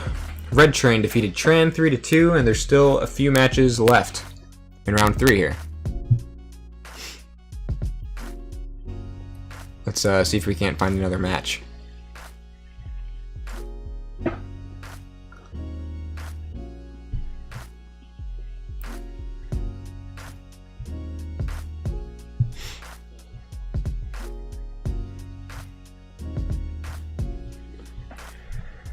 Let's see, yeah.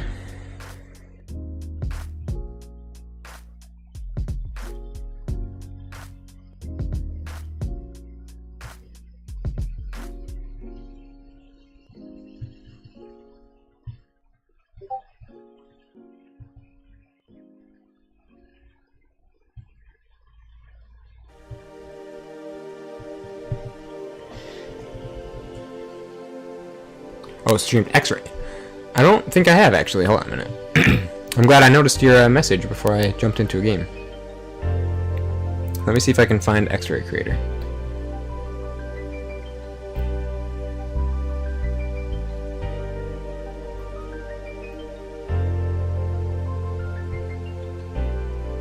X-Ray Creator versus Yolker.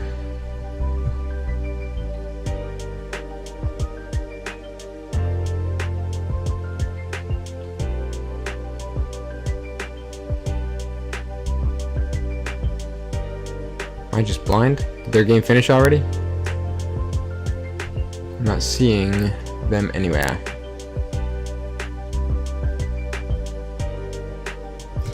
He has a triple Tao Tao that somehow stinks, huh? That's funny. Okay, next game, or next round, we'll jump into an X-Ray Creator match. Because I'm not seeing them anywhere around here at the moment.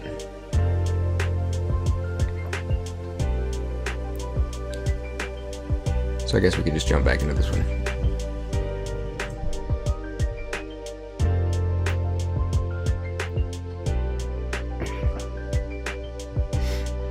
By the way, Aembermedes, thanks for always putting out great KeyForge content. Love your skits.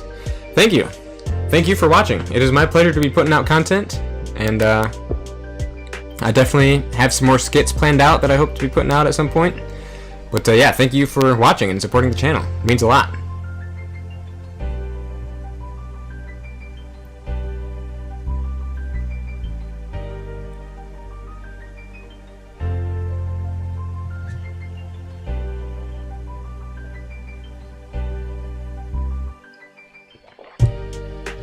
Alrighty, so here we are, Misao versus yours truly. 1 key to 1 key. That's right, smash that like button. I need to come up with a way to say, like, hit that like button that's, like, unique. That's, like, the way that only I say it for, like, my channel, unique to my channel. Some cool way to say smash that like button. Alrighty, so Misao is piloting yours truly's Worlds Collide deck. Ah yes, it's this one. Double Pharaoh, double Flophosaurus, Imperial Scutum, double Light of the Archons, Depot Druid, double Harmonia, a key charge up in there with not much to make it go off. Yours truly using Misao's coded deck. I don't think we've seen this deck yet. Triple Tunk, John Smith with the Crystal Hive, very interesting. Hypnotic Command, double Zizix the Many. That Mars looks not too bad. Shadows with double Relentless Whispers, double Shadow Self, double Umbra, Urchin, Moon Cursor. Seeker Needle, Hypno Spymaster, Dis with the double Fear, double Schuler, Snudged, Succubus, Lash of Broken Dreams, and a Dominator Bubble. Forge the like button. Forge that like button. That's an option. That's an option. Take that one into consideration. Forge the like button. Seeing Mars that would normally just get white doing stuff is super cool. Yeah, for real. Gets me excited to see what Mars will do in the next set. Quite honestly. Alrighty, so where are we at? Yours truly is taking their turn right now. They're bursting on up to that second key.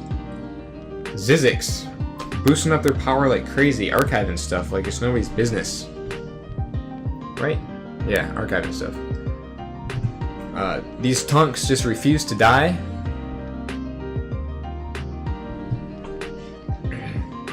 Big ol' Mars board that yours truly has.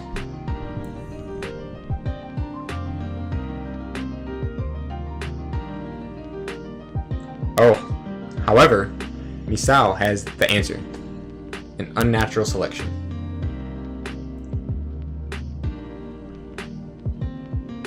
Tunk for life. Bro, for real though. Tunk is great. And now they're all dead. Tunk that like button.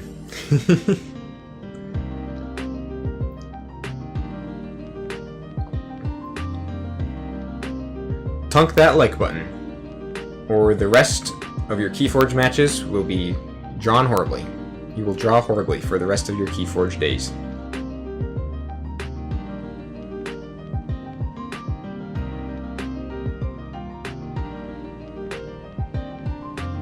Misao with the unnatural selection. The Molphin, Harmonia, Camouflage on Molphin. Interesting. Yours truly forges that second key halfway to their third. Yours truly going Shadows. With the Archives. Ooh, a hand of 10 going into this Shadows turn. Interesting.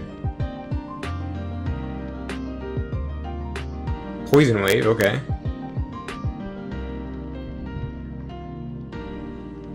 Relentless Whispers. Finish off the Molphin.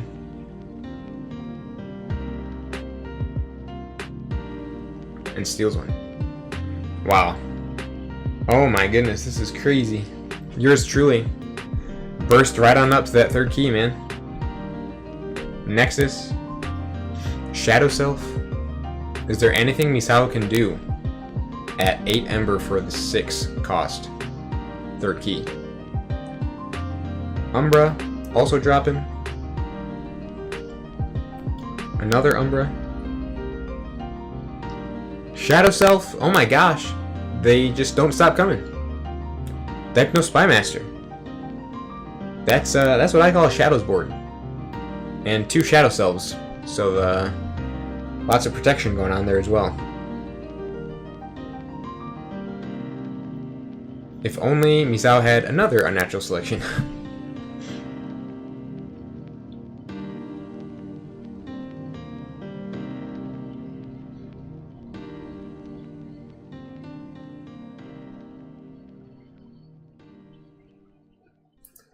Does Misao have an answer? Nope.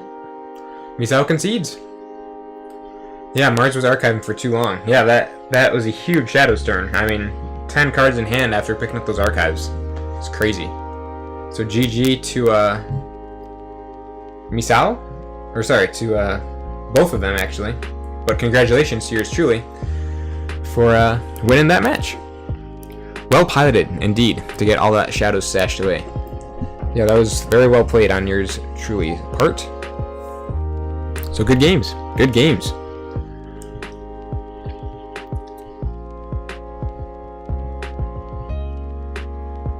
Alrighty, let's refresh one more time here. See where we're at in round 3.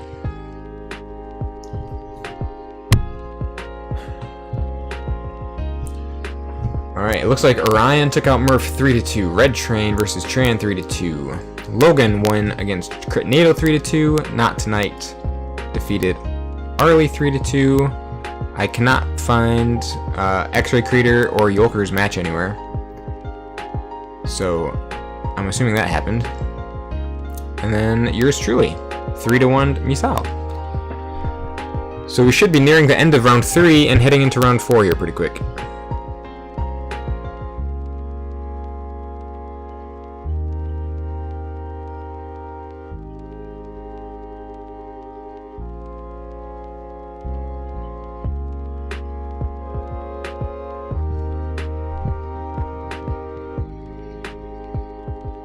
Alright, it looks like X-Ray Creator defeated Yolker 3-2.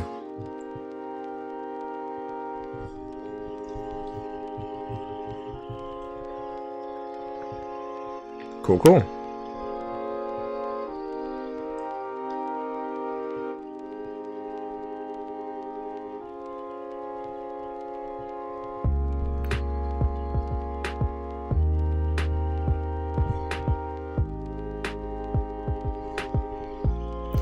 Alrighty, so going into round 4,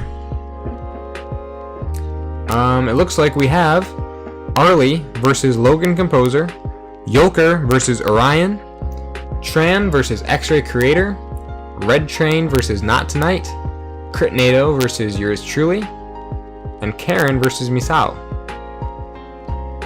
And then, so we're gonna hop into X-Ray Creator's game, so we can get a look at his deck that Karen has recommended to us.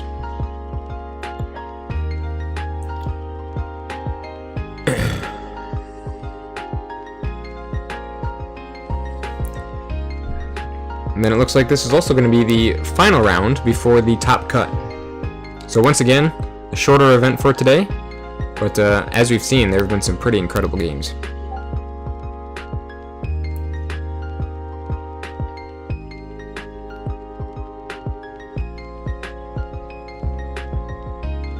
And then looking up here at the rankings, Red Train and Not Tonight have both gone 3-0 so far. Got Tran, Logan, and Arlie gone 2-1.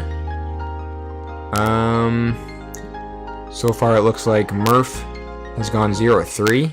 Really? Karen 0-2, Yolker 0-1. Has Murph actually gone 0-3? Wow, Murph actually has gone 0-3. I guess somebody has to go 0-3. Didn't expect it to be Murph, though. Okay.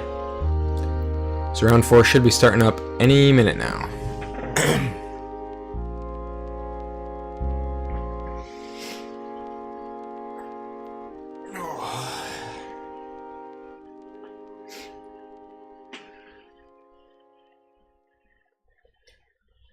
Alrighty, so it looks like Reversal 75 says 4 games are up. Let's take a look here. Refresh again. Alrighty, looks like the games are up and ready to go. Looks like we're going to be watching X-Ray Creator versus Tran. See if we can't find that game here.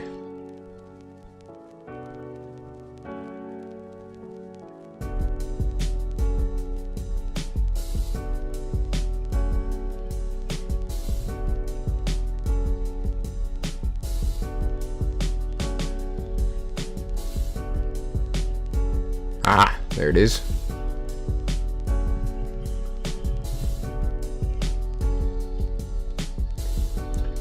Alrighty, and we're in. So this is going to be our first time seeing X-Ray Creator's deck.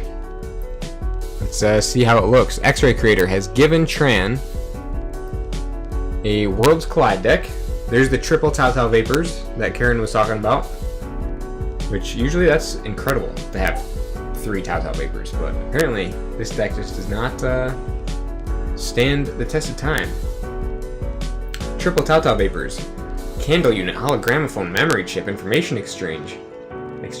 I mean, that logos looks pretty darn solid already.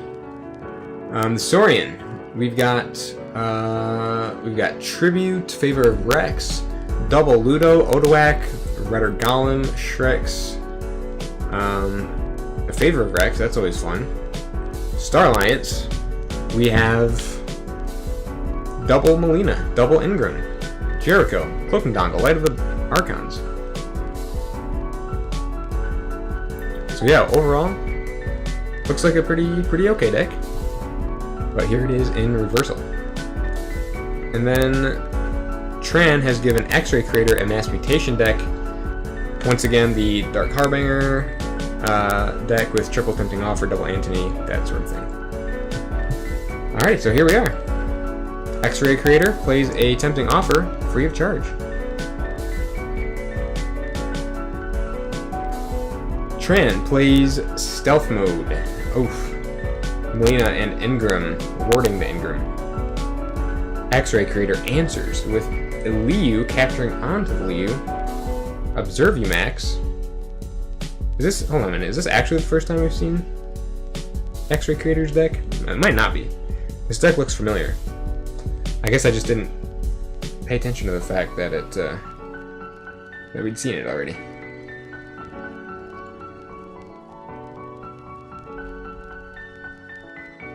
Oh, no, we've seen Tran's deck already. It's okay. No, I get it now. I get it. I was confusing myself there for a second. Reversal got the best of me. No, so we have not seen X-Ray Creator's deck in action yet. Tran's we've seen a couple times. Tran puts Melina's Blaster on Medic Ingram. Reaps with Medic Ingram. I would assume to then attach Melina's Blaster to Melina. Maybe. Deals 2 damage to the Ambassador Liu. Wow, keeps Melina's Blaster on the Ingram, but did finish off Ambassador Liu as a result, so well played. That Medic Ingram is well protected, hazardous 6, and warded. X-Ray Creator drops down the Bone Kniving with a draw bonus. Tempting Offer on the Medic Ingram to pop the ward. Look over there.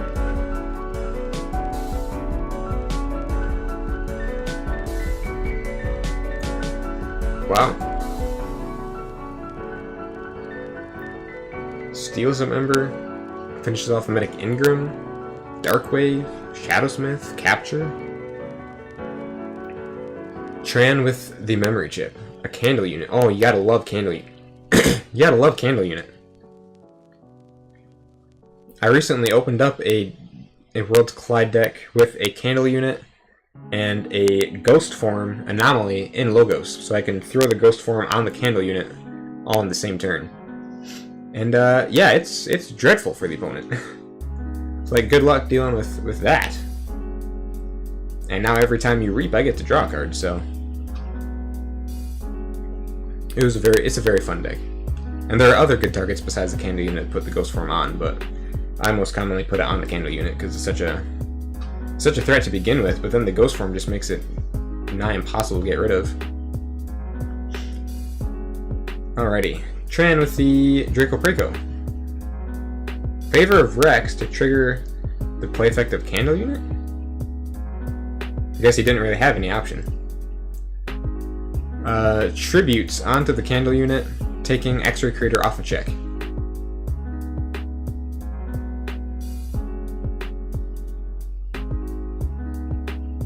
Oh wow. X-Ray Creator answers with Antony.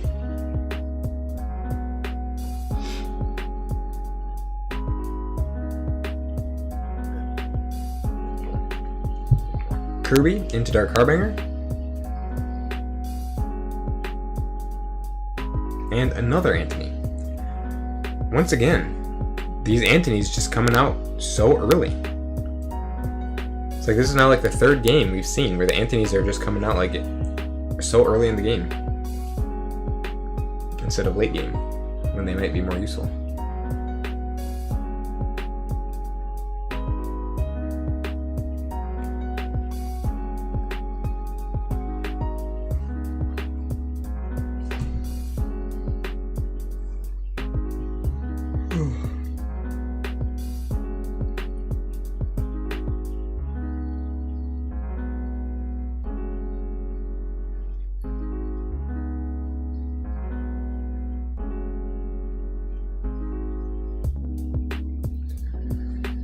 So yeah, both of them were coming close to checking for that first key for a while, but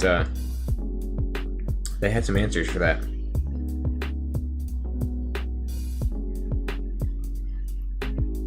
Tran going Logos.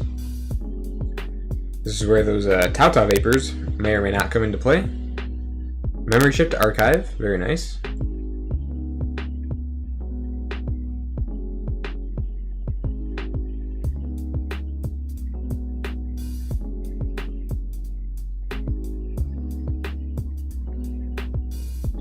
Alright, there's Tauta Vapors number 1. That candle unit is really stacked right now, but X-Ray Creator does have the firepower to get rid of it at the moment.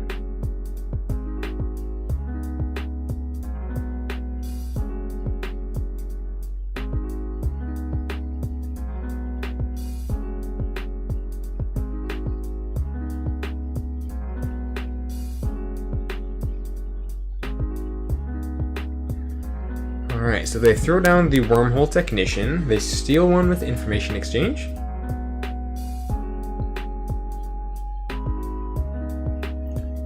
Candle unit fights the subject Kirby, interesting.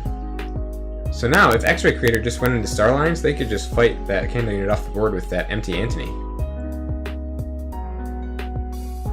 Or even throwing Explo Rover on it, to make it all that much easier. Hazardous 3 dealt some damage, but that candle unit has been dealt with. All that Ember from Antony has been put back into X-Ray Creator's pool, and they are now bursting up like it's nobody's business. 11 Ember. Checking that 11 Ember for that first key. Tran will attempt to answer by going Saurian and picking up the Archives, reaping with a Draco Praco Exalt to enrage all the Starlights creatures, including his own.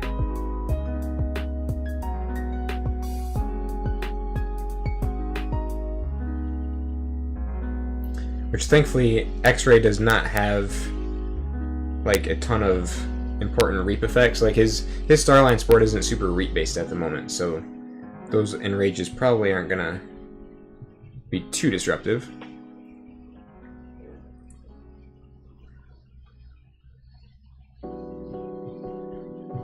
Hey, thanks for casting. Excited to go back and watch. Hear you tell me about how I brought too good of a deck. I mean, hey, this reversal format is tough, man. It would be so difficult to find the right deck for this format. So I mean, honestly, my choice would probably be far worse than yours.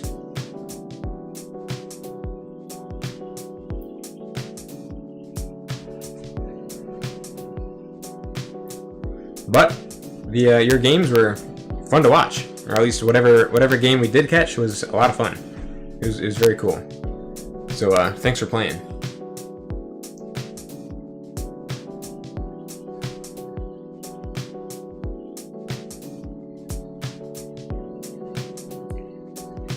Alrighty, so X-Ray did end up getting a Forge off. So they got their first key with 2 Ember at the moment.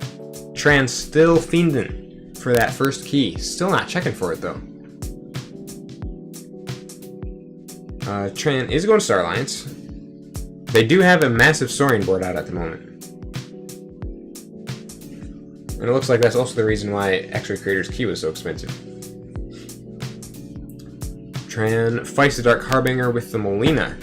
Plays the Jericho.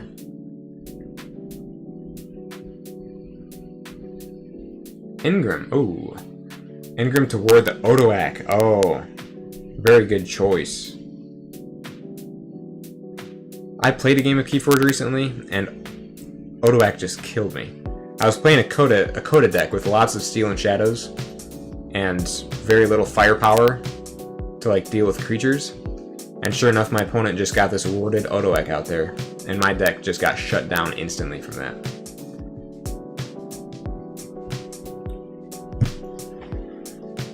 Universal Translator goes on to Paraguardian.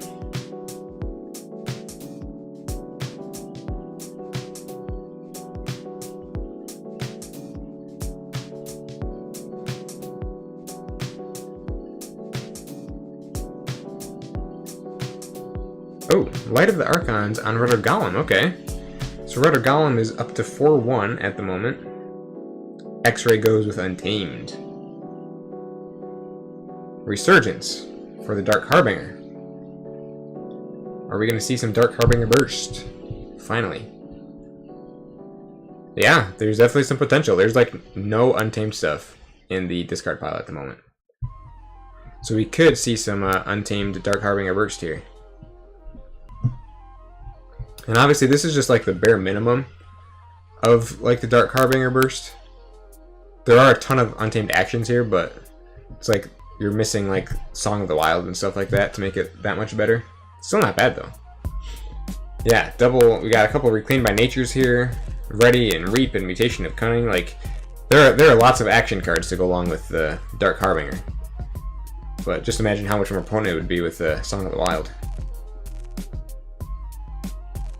Sheesh. Yeah, that was some burst. That was some burst right there. X-Ray up to 11. Checking that 11 for that second key.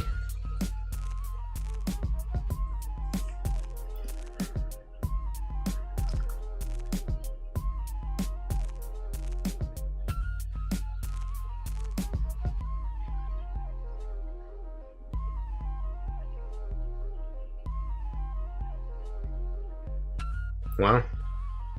Ingram is gone. Lost in the Woods for some of that control.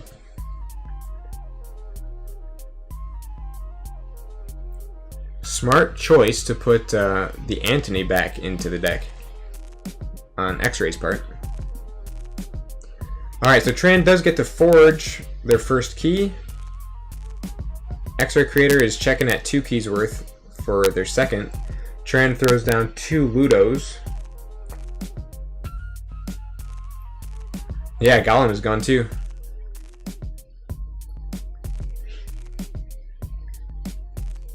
Odoak fights the Dark Fairy. Reap with the Senator Shrix does exalt Paraguardian to ward the Odoak and the Shrix. And then Universal Translator on the Paraguardian uses the Wormhole Technician, reveals So Salt, which is not a Logos card, so it gets archived. So So Salt is in Tran's archives at the moment. X-Ray Creator forges, still has enough Ember after the forge for that third key, so they're checking again already. Antony fights the Shrix.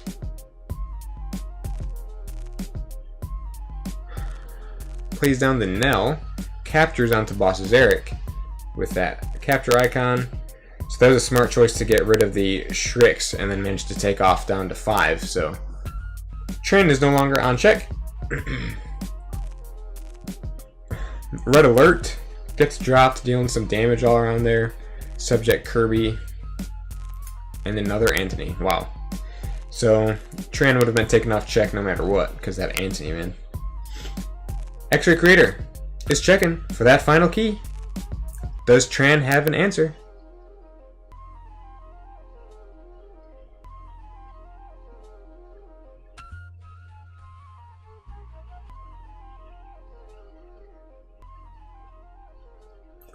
They're going Star Alliance. Jericho is in the middle of their battle line, so they have that extra option as well. I don't see a whole ton of Ember control in their Star Alliance. So it might come down to Jericho's off-house play. Oh, there is a Xeno Training. Is Xeno Training gone yet? Oh, Xeno Training has not yet been played, so that's an option as well. Looks like they might be digging for it with that Subject Kirby. Or with the Tautau Vapor, sorry. Subject Kirby, what the heck am I saying? There it is! The Xeno training. It's capture 2, it looks like.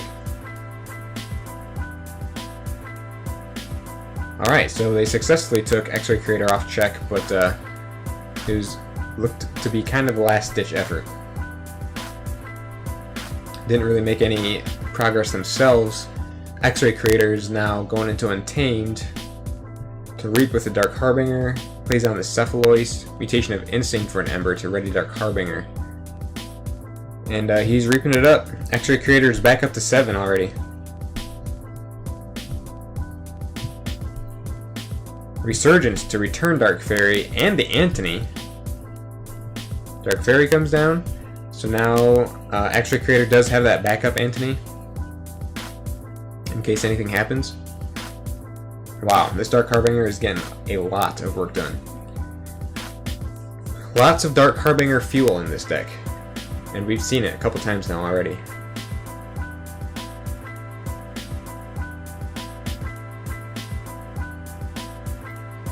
Alright, I don't know if Tran will have an answer to this one.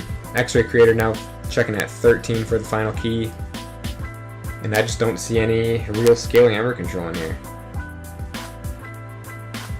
There is that Tribute, but I don't know if it'll be enough. That and the Tribute's been played already. Okay, there is a Redder Golem. That'll put keys up to 9.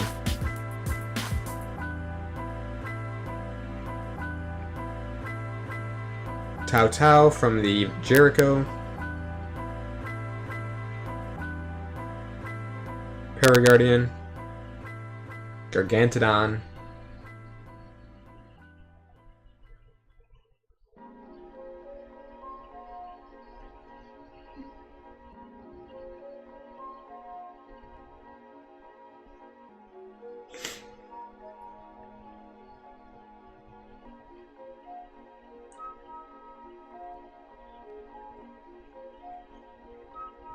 Ludo fights the Xeric.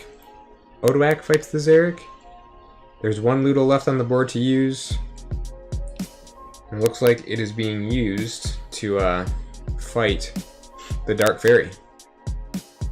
That's it. X-Ray Creator wins. Sure enough, yeah, that deck is horrible. X-Ray Creator's deck actually sucks. which is interesting. It doesn't look like a deck that should necessarily do that bad, but yeah, sure enough, it just does not have answers or anything. Yeah, there's just not much. That deck just does not have much going for it. So good games, well played to both of you, and congrats to X-Ray Creator for winning round 4. That was a good game. You brought a very good deck to this format, I'll tell you what.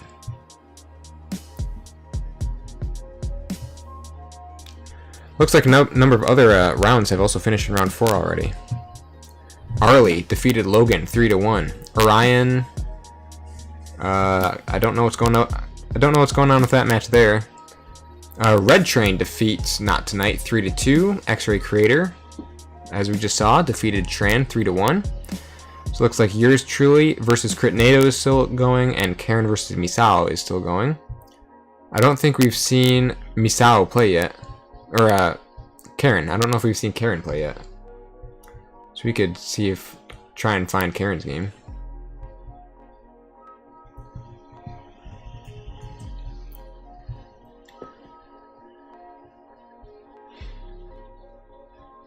Oh, wow.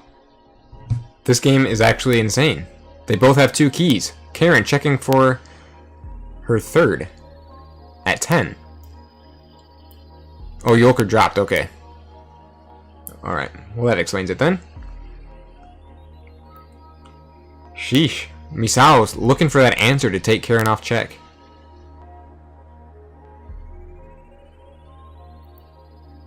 Can Sanctum do it? Does Sanctum have the tools? No. And just like that, Karen wins it. Karen wins round 4. 3 keys to 2. Sounds like there was a important hypnotic command redraw at some point. So that's pretty neat. Oh yeah, it's this deck. The Triple Tunk, Zizix. Yeah, that crazy deck that we saw a couple games ago. The one that selfishly secures business is the deck that Karen brought for reversal. Triple Cutthroat Research, double Helperbot, double Research Smoko, triple Gray Rider, that's cool. And a KeyCharge with some, wow, KeyCharge and Joda Hazri with some interesting tools to get there. Actually, not really. There's no like full moon or anything. Alrighty, well cool, so that's that game. Congrats, good games to both of you. And it looks like the last game that's still going is Critnado versus yours truly. And then that'll be the end of round 4. The Sanctum was too good. Untamed and logos do nothing. Alright, so this is... excuse me, wow. It looks like this is the last match of round 4 that's still going. Another really close game here. 2 keys to 2 keys. Crit with 2 keys 4. Yours truly with 2 keys 2. I didn't anticipate how insane Lord Golgotha. Oh, dude, Lord Golgotha is so amazing. I love Golgotha.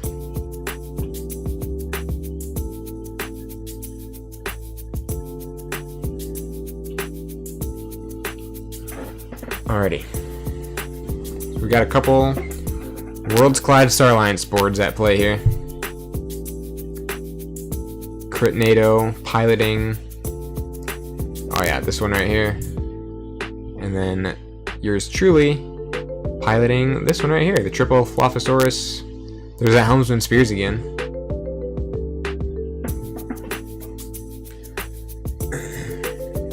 This is an intense game right here.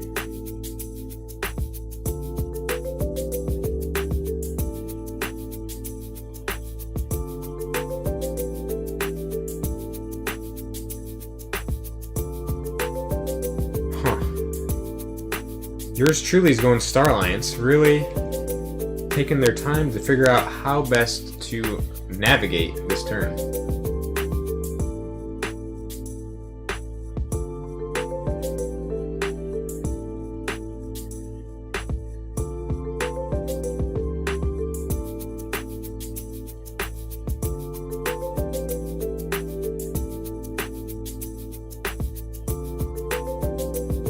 Frayne Reaps. And just puts it on herself.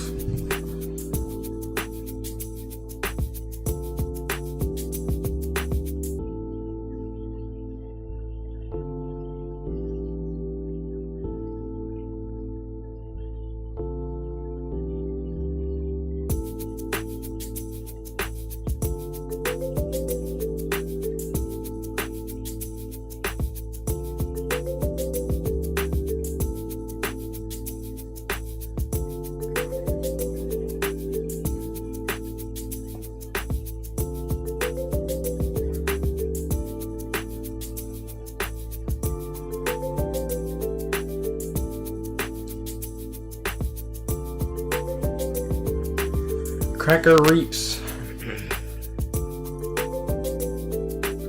Really taking their time here. They've got to, though. This is an important turn. Helmsman Spears Reaps, okay.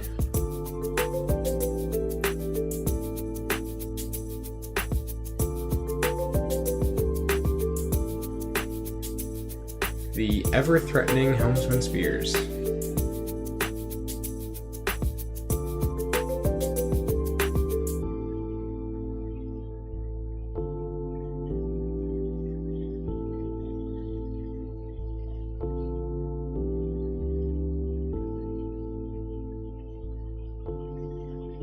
Yours truly. Carefully selecting which cards to discard. Okay, discarded Automaton, Melina, and Flophosaurus. Drew 3 cards, and ended the turn.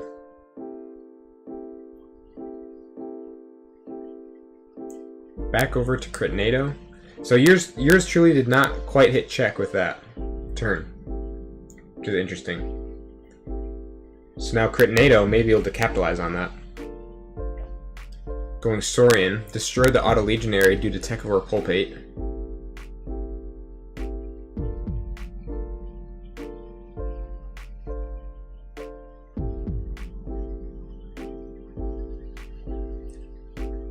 Strix Reaps.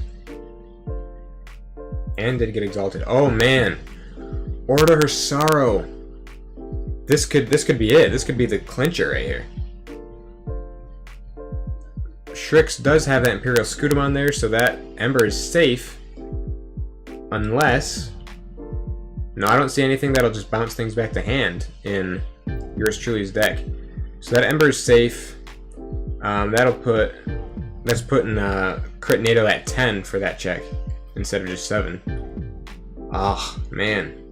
Navigator Alley and Strix both warded. Throws on the Golden Spiral and a Theros Centurion to take yours truly even farther away from their third key. Flophosaurus. And Strix is quite a force to be reckoned with at the moment. 3 spendable Ember, 7 power, 6 armor.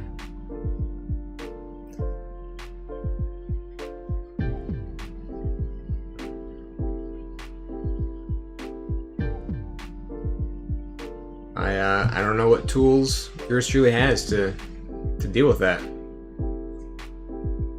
They're going Saurian. So they do have a Theros Centurion, a Rudder Golem. They have Theros Centurion, Rudder Golem. Theros Centurion is gone already. So Rudder Golem is all they've got if they're going Saurian at the moment, as far as I can tell.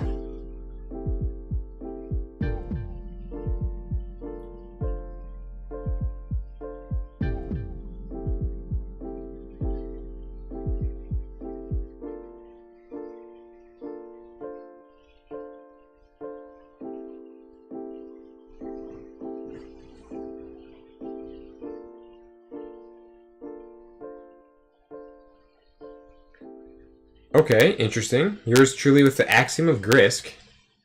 Wards the Frame. There's the Rudder Golem.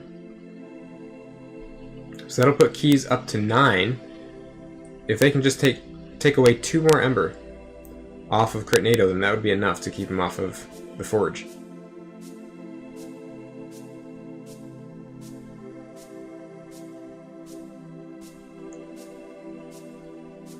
Doesn't look like it though. That's it. That was one expensive third key, but Critnado had what it took.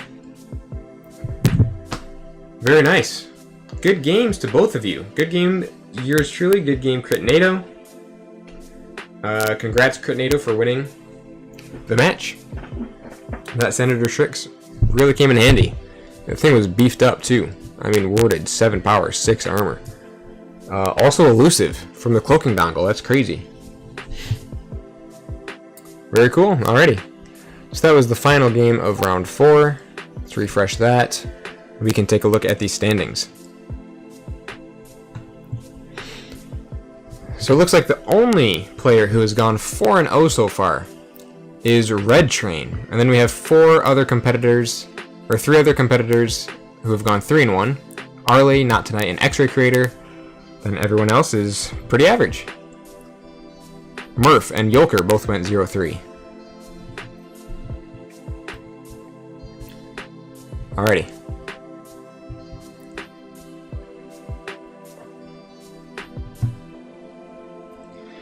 So Karen giving us the instructions here. Many thanks for playing today. Our top cut will be Red Train versus X-Ray Creator and Arley versus Not Tonight.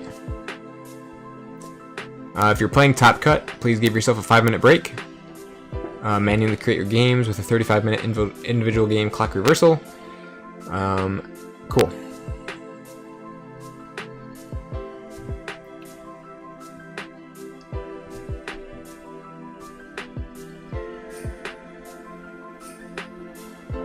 Alrighty, so that's that. That is the main portion of the event complete. So now we just have the top cut. We have Red Train versus X-Ray Creator. Arlie versus Not Tonight.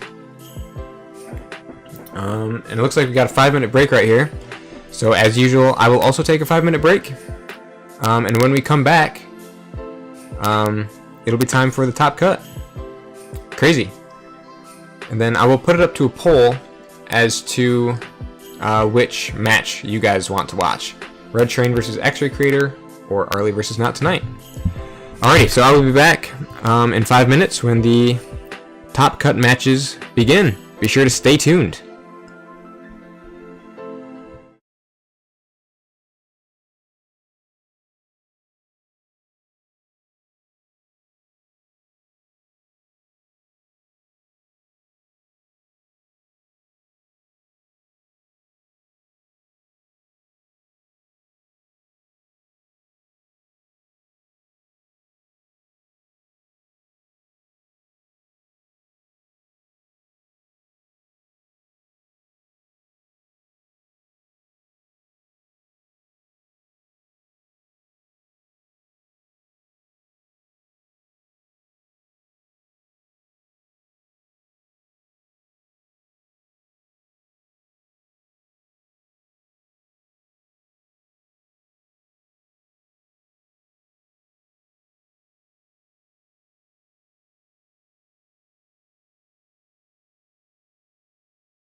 Alrighty, guys. We are back. Oh, man. We are back. And, it is time for the top cut. The best 4 players of this event duking it out for the top spot. Alrighty. So now we just gotta wait on these matches to, start, to begin. And, we can join in. Let me get a poll started here. Real quick. And we can choose which match we want to watch. So we have, let's see, Red Train versus X-Ray Creator. And then we have Arlie versus Not Tonight. Alrighty, the poll is up. You guys can vote on which match we watch here.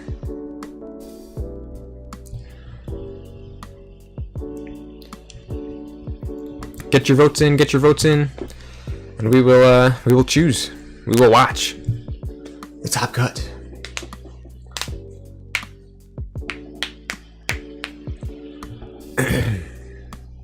This is exciting. This was such a cool format. So it's exciting to see what like the top cut of this sort of format looks like. And it looks like we have just hit 100 views on this live stream. 100 of you guys stopping by, watching different parts of the stream. So super glad to have y'all in here. Thanks to everybody who stopped in and watched. This is it. This is it.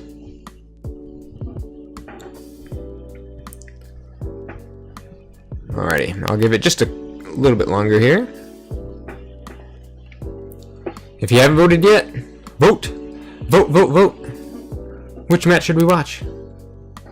Looks like Red Train versus X-Ray Creator is winning at the moment.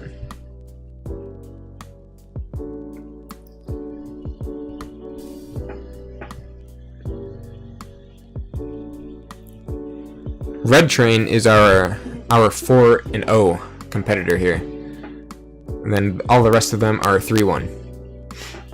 And then just so you all know, the prize here, first place gets approximately $56 and an invite to the KeyForge Premiere League Season 5. So we got some high stakes here. Alright, I'm just going to end the poll right there. It looks like Red Train versus X-Ray Creator is what we're looking for. Is what we're going to watch. Alrighty. So Red Train versus X-Ray Creator. Let's hop right in here.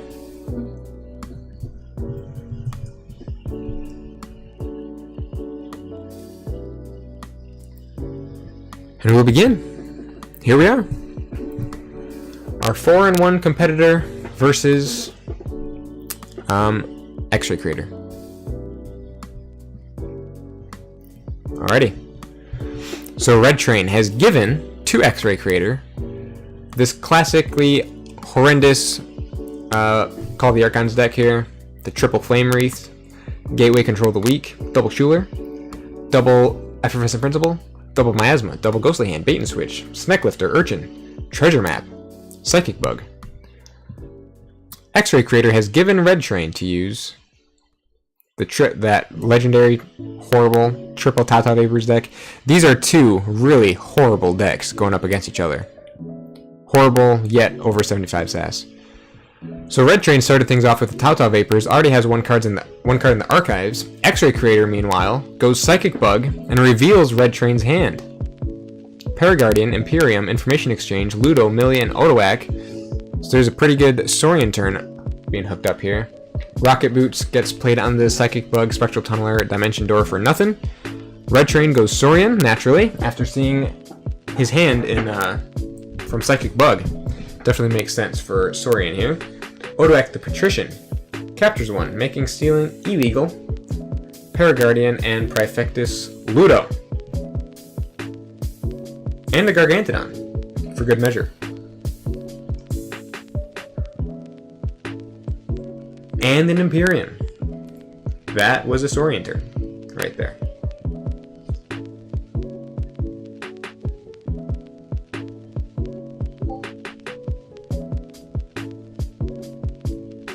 Alright, so the Gargantodon and the Ludo, interestingly, got hoarded. X-Ray Creator goes Shadows with the Moon Cursor. Miasma, Nerve Blast, Urchin, to steal 2.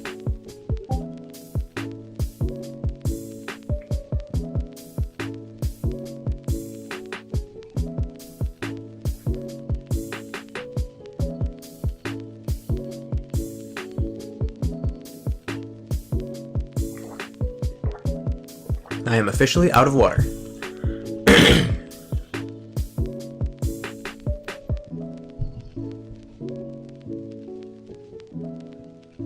Wow. Psychic Bug is actually... I don't know. I was gonna say Psychic Bug is an interesting target for Rocket Boots, but it's not actually that interesting, now that I think about it. Alright, Red Train hits up the board with the So Salt. Going to Saurian to utilize that Saurian board in addition to dropping a Redder Golem. Unstuns a Gargantodon. Then has a few more creatures to utilize here. Paraguardian will probably ward some stuff.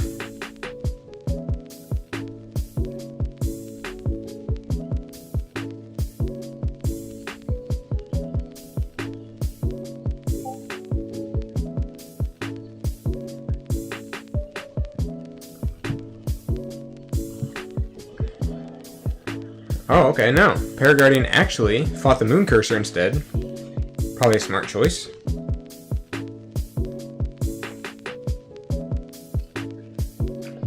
Actually, it's not that interesting now that I think about it.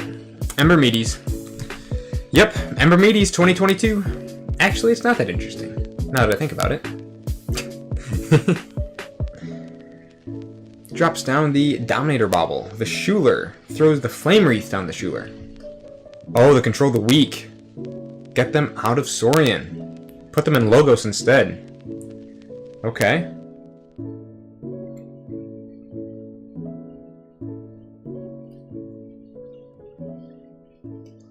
You know what? That's pretty lame, actually. You know, I actually do that all the time. I'll just be talking, and I'll be like, oh man, that is super cool. Actually, it's not. Just like, I just like talk like that all the time for some reason. Alright, Red Train going Logos as they have to. The Twin Bolt Emission to knock up that Schuler a little bit. Takes out the Urchin. Oh, throws down the Candle Unit. Candle Unit is a unit. Wormhole Technician. Dr. Millie. Alright, it looks like Logos was not the worst house for Red Train to go into. But I mean, X-Ray Creator had to make a decision. Had to get Red Train out of Saurian. Both of them at 3 Ember, no keys.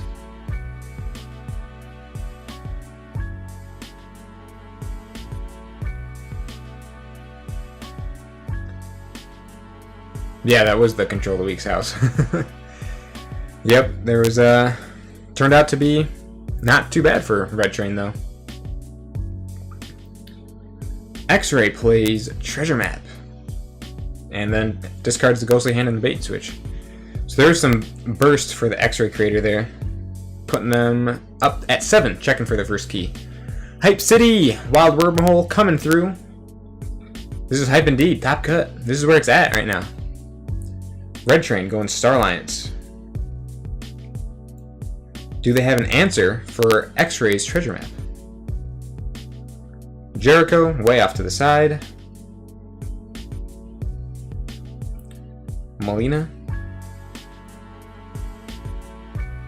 Oh my goodness, Ingram. Sheesh. That's a Worlds Collide board right there. With the Ludos and the Odoak and the Ingram, Jericho. Candle Unit. What sort of board control does X-Ray Creator have? There is a Gateway to Dis in this deck that I know of. But that's just about it. I know that there is some smaller stuff in Pawn Sacrifice can do a little damage. Excuse me. But besides that, Gateway to Dis. X-Ray Creator needs it. Mind Barb to discard a Ludo at random.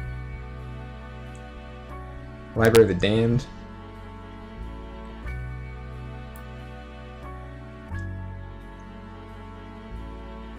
Sheesh. Sheesh. The Odoac hurts Red's deck so much. It really does. That Coat of Shadows. Just Odoac shuts that down if it's left undealt with, you know? You're absolutely right. Alright, so Red Train. Let me hit up full screen here. Red Train going Saurian. Going back into that Saurian board. Pit Demon's gone. X-Ray Creator has an empty board.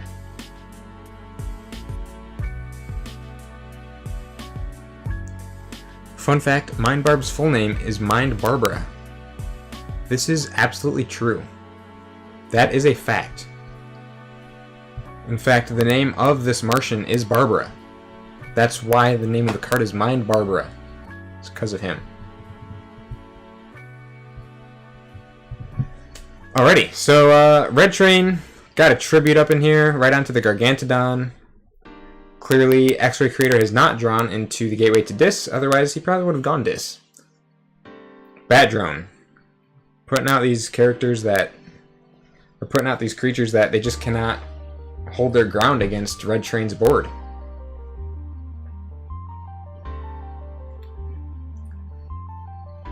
Experimental Therapy. Yeah, there you go. So Experimental Therapy placed on an enemy creature. And honestly, that's a pretty good target for it. Neutralize Medic Ingram for a couple turns.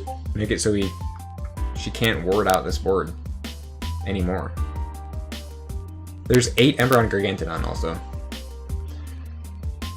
And that's all X-Ray Creator can do. Falling so far behind because you just can't draw into that Gateway apparently. Red Train plays down another Molina.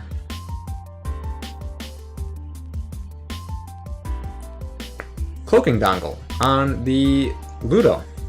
Wow.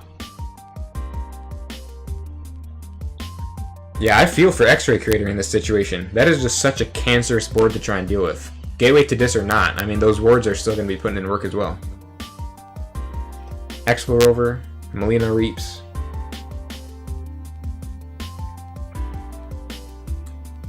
And yeah, Bad Drone is gone. Is Veil Jericho in the middle? No, not quite. 2 Spectral Tunnelers is such a weird like combination of cards to have. Alright, is this finally where the Gateway is going to be dropped? X-Ray going Dis. Do we have a Gateway? There it is. There it is. Gateway dropped. Board gone. Wards popped. And we got another Schuler with the Flame Wreathed. However, it's not enough to take a Red Train off of their second key. And since all of that Ember was protected by the Ludo and everything, and I'm not totally sure if any... Yeah, I mean...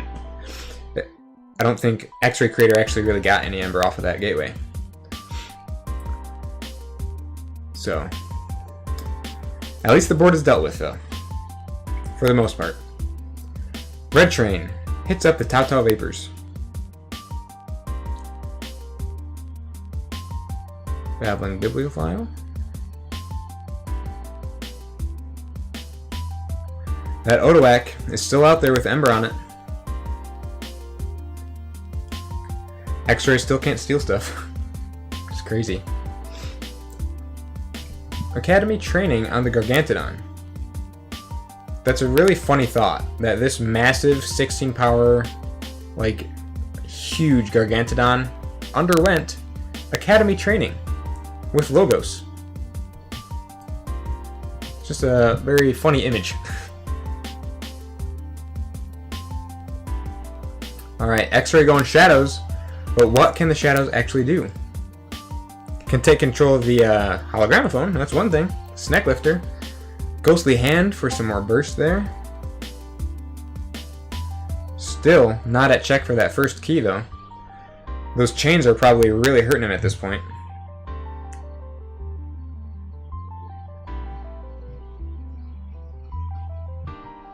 Just an inspiring message that anyone can get an education. Exactly. Even this massive Gargantodon can join the ranks of Logos and undergo academy training successfully. Alright, Red Train goes Logos.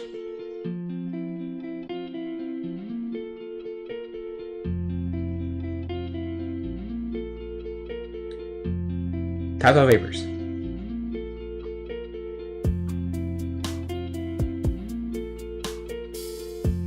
Oh man, the Babbling Bibliophile. When was the last time you got to see Babbling Bibliophile actually do anything? Gargantodon reaps as well. Wormhole Technician drops.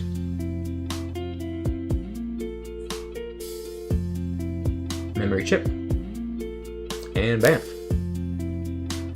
Slowly chipping away at that third key. X-Ray Creator still at nothing.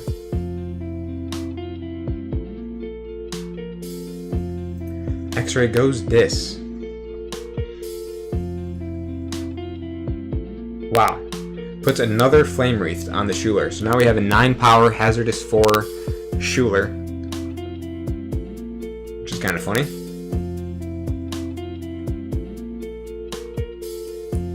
Dominator bobbles the Sneck Lifter to fight the Ludo. Gets rid of the elusive. Schuler finishes off the Ludo. So now the question is, does he have any way to get rid of the Gargantodon? Because there's a whole key and a third worth of Ember just on the Gargantodon there. You know what I mean? But I don't know if he has the firepower anywhere in his deck to be able to get to that Ember. At this point, he should probably be targeting the Odoac rather than the Gargantodon, honestly. And he uses Library of the Damned to archive another card, so now he has 2 cards in the archives. Red Train goes Molina. And Medic Ingram. Who's the ward target for Ingram? Gargantodon.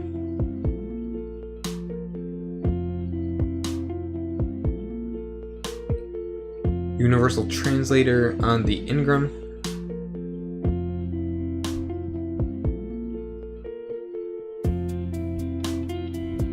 Oh, that's stealth mode though. What a disgusting stealth mode. At least X-Ray gets to forge a key here. At the very least. X-Ray goes Dis. Can't play action cards. That was a brutal stealth mode from Red Train, who is now at check for their final key. No action cards needed, however. Drumble comes through. Drumble comes in clutch, capturing all 7 of those Ember.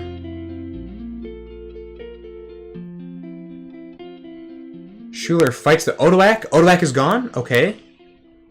So now X-Ray can finally steal things again. Reaps with the Sneck Lifter. Wow.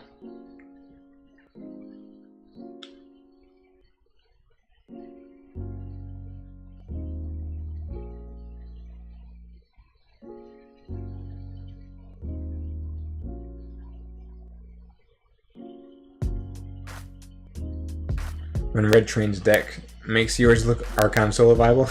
Yeah, for real. Yeah, this is some amazing piloting from both of these players. I mean, that was a huge turn for X-Ray, quite honestly. Took Red Train off check with the Drumble, navigated a Dis turn with no action cards, and got rid of the Odoac the Patrician to free up his steal again. That was a huge turn. Red Train goes Logos. Archives with Memory Chip.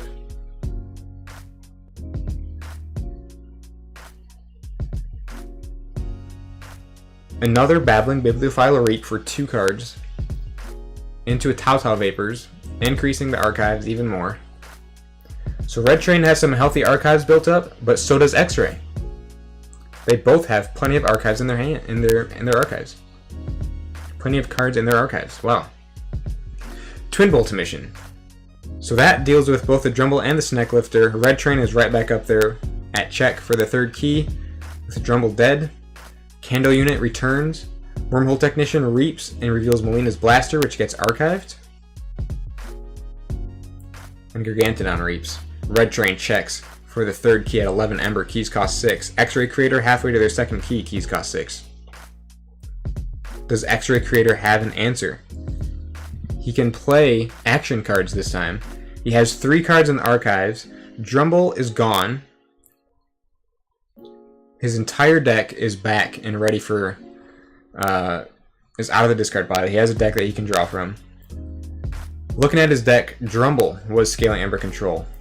2 Effervescent Principles remain at the moment. I wouldn't be surprised if one of them was in the archives. So, at this point, it is looking like X-Ray probably has some answers. And the 2 Miasmas and Shadows. He's going Shadows, picking up the archives. Mass Asp. So I'm guessing a Miasma will come down right now. If he somehow, for some reason, doesn't have access to an Effervescent Principle, the 2 Miasmas will give him time to dig towards them and get to those Effervescent Principles. Nerve Blast steals. Pawn Sacrifice.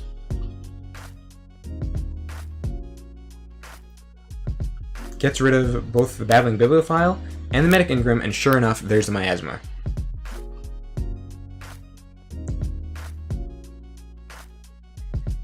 So if, for some reason, he does not have a principle at the moment, he has time to dig for it. And he has 2 of them in his deck. 19 cards to go in his draw pile. Red Train goes Saurian. Strix. Does get Exalted. That is going to hurt the Effervescent Principles.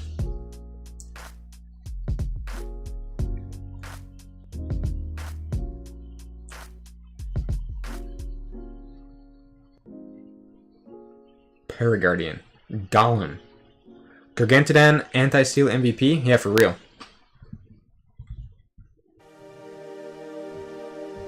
Good old Gargantodon. Draco Praco, and the Favor of Rex. The only play effect... okay, he went with Senator Strix. I was going to say he has Golem and Strix as a couple options. And he went Strix, exalts her again, and then another Tribute to capture 2 more onto the Gargantodon. Alright, so there's Effervescent Principle number 1. And Principle number 2. Red Train is back down to 4. However, Strix does have 2 Ember.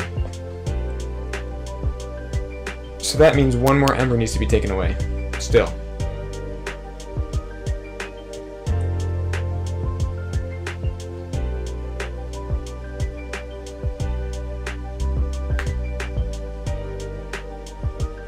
There it is. Congratulations to Red Train. What is that, 5-0? Red Train hasn't lost a game yet.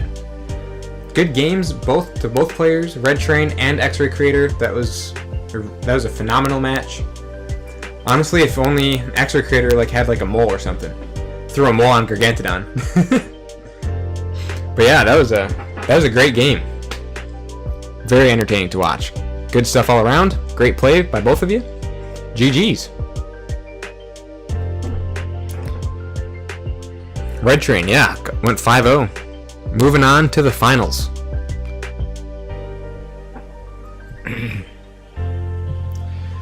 Red Train just found the perfect deck for this for this format, apparently.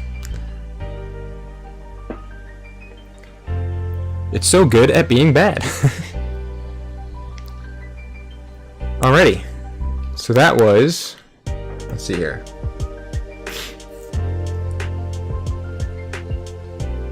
So that was Red Train versus X-Ray Creator. The other one was Arlie versus Not Tonight. Which, has that game ended already? It's so bad, it's beautiful.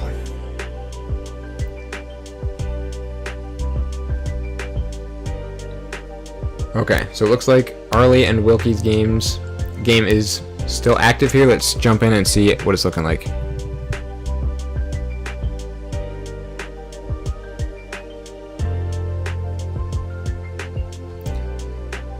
Oh wait, hold on a minute. What does that say? Oh, okay, never mind. It looks like Not Tonight already won then. Let me just hop in and see what it looked like. Okay, yeah. Oh, that's a Dark Ember Ball deck. What the heck? Alrighty, so yeah, there it was. Does look like Not Tonight won it. Very cool. So, the finals. For the grand finals of the second qualifier event for KFPL 5, we have Not Tonight versus Red Train. For all the marbles, the winner is going to get a $56 cash prize, in addition to an invite for the KFPL Season 5.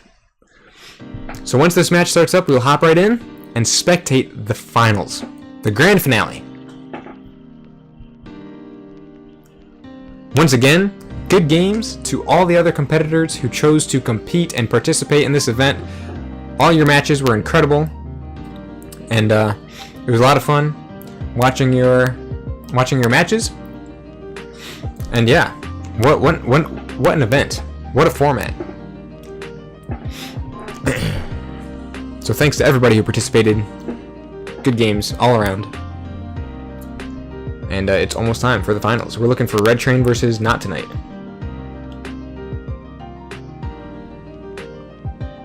Looks like Red Train has started the match here. Just waiting on Not Tonight to join up. KFPL 75 floor reversal final.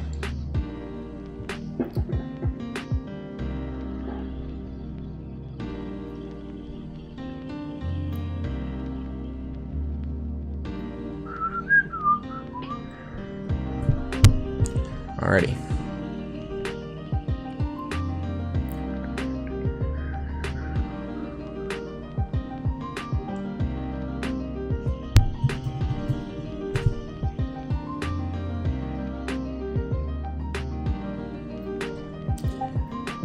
Alrighty.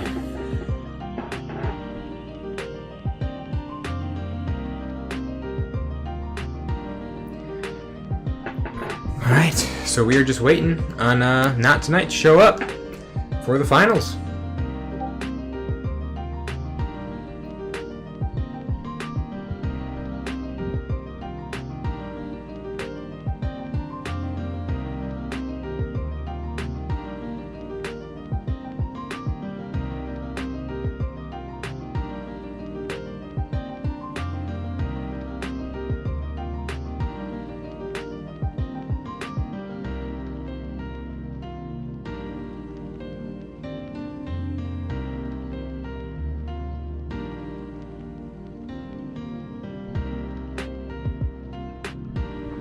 Alright guys, here we go. The time has come.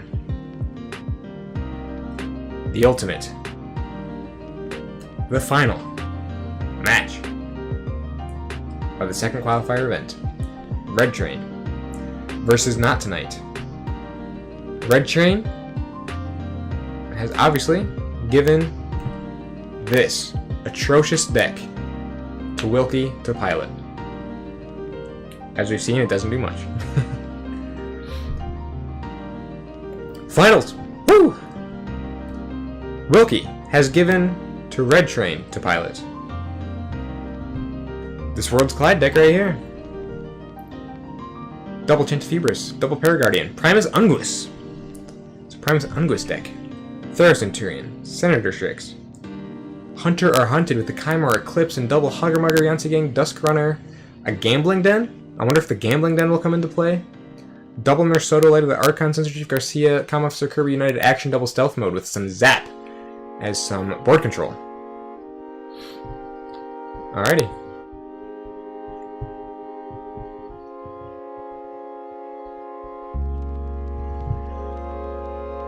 Looks like they may have gone against each other already.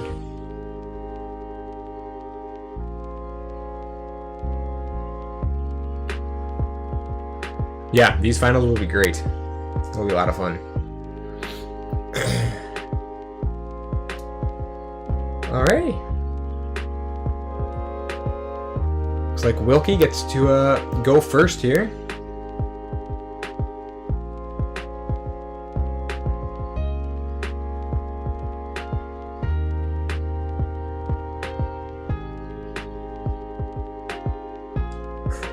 The worst of the best right here.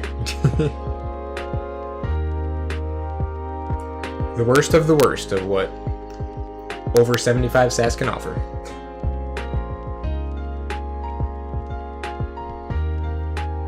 We've also got Arlie and Rickster78 in here to spectate.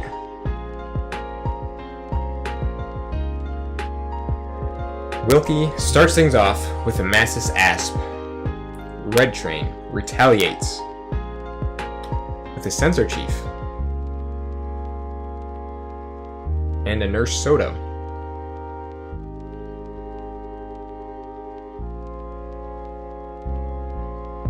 And a Force Field.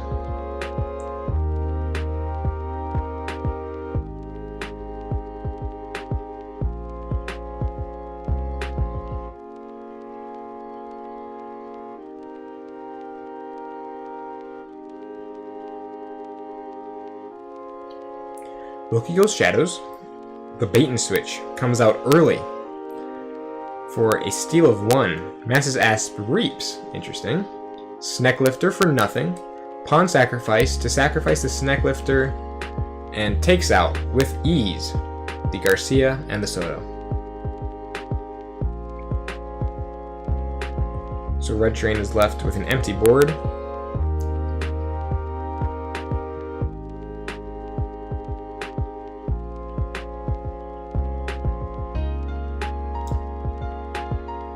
Red Train goes Sorian.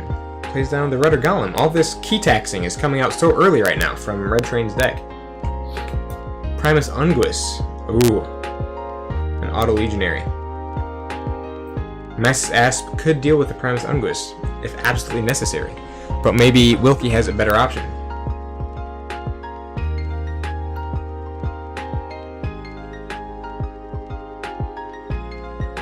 Rooting for both of these players? I know.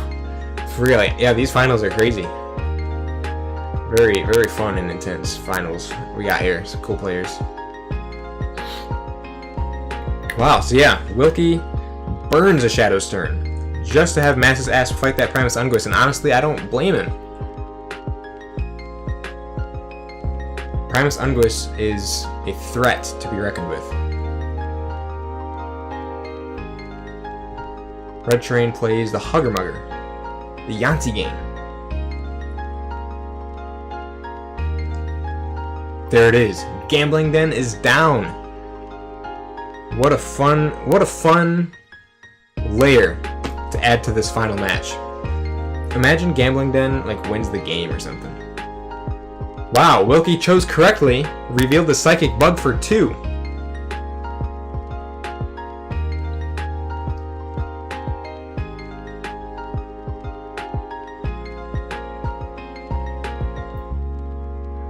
Wilkie, wow. Burns another Shadow's turn, just to fight the Yanti game. This Massis Asp is putting in work. I wonder what Wilkie is trying to save for. Or if these threats of Primus Unguis and Yanti gang really are such a threat that Wilkie needs to burn Shadow's turns just to have the Massis Asp fight them. Yeah, I know. How incredible that Red Train just played the Gambling Den. That's so cool. Oh. Chose wrong. Red Train chose wrong. Lost to Ember. Guessed Star Lines, but it was Strix. Big Den energy. Red Train goes Storian. Throws out the Auto Legionary.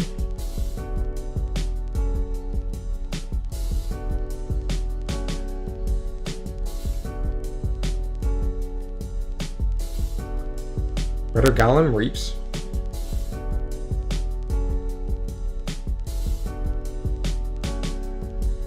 Oh, the tribute. How much is he going to tribute? 2 or 4? Just the 2. Just kept it simple with the 2. Got the Paraguardian, we got 2 Paraguardians. Wow. There's some Saurian creatures for you. Wow. Wilkie guesses correct again. Oh, actually, that's very smart. Because with Wilkie never having drawn, Psychic Bug is just always right there at the top. So Wilkie can always just call Logos and know that it's Psychic Bug on top for that 2 Ember off of Gambling Den.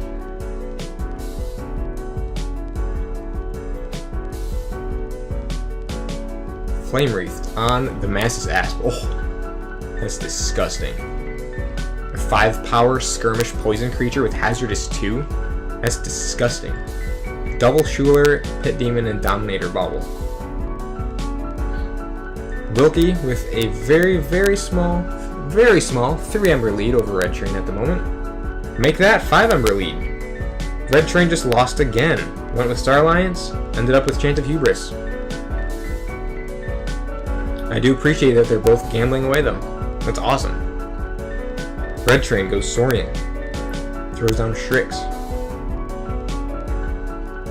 Does Exalt, okay.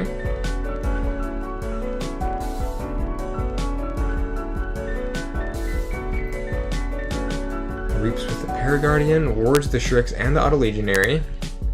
Legionary Reaps.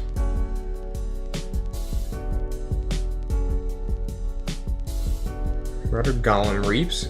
Does choose to Exalt to tax that key.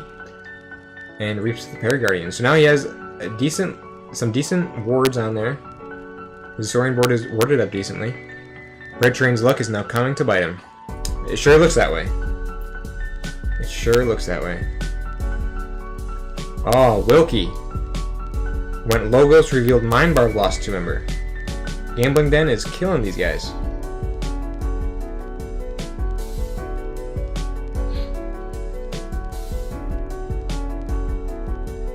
Wilkie goes this. Has Schuler fight the Shrix.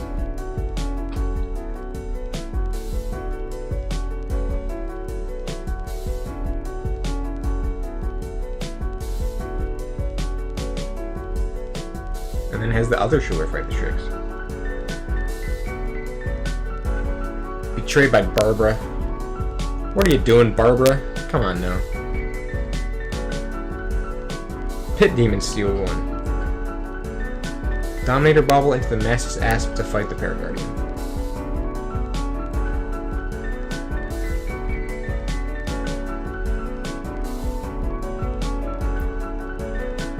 Can 2 horrible decks eventually overcome their gambling addiction? Find out next on Aembermedes. Tune in for exclusive interviews with both players on their gambling addictions and how they plan on rehabilitating.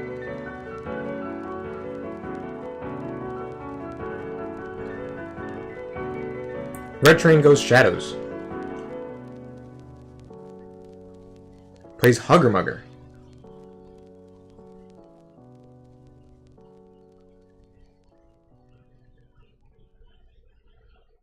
Dusk Runner.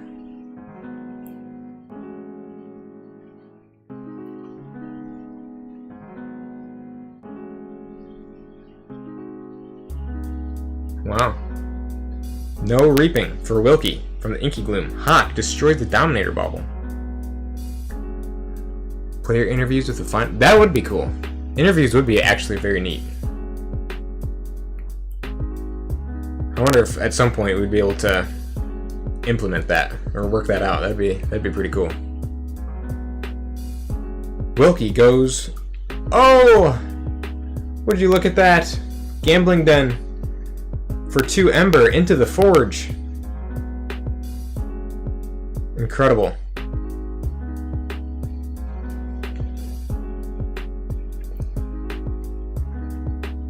Wilkie, and then, oh man, and then plays the Effervescent Principle. Red Train was ready for that Forge, but Wilkie got there first with the Gambling Den, and then hit Red Train with the Effervescent Principle. What in the world?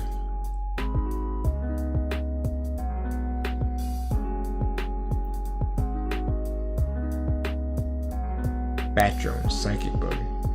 So Wilkie has Light of the Archons, Chant of Hubris, United Action, Commander Chan, Failing Strike, and Zap in their hand at the moment. Yeah, that was a crazy play. That was a crazy play. Red Train hits up the United Action. So they've got access to anything at the moment. Puts the Light of the Archons on Huggermugger. So that's a beefed up Huggermugger right there. Commander Chan.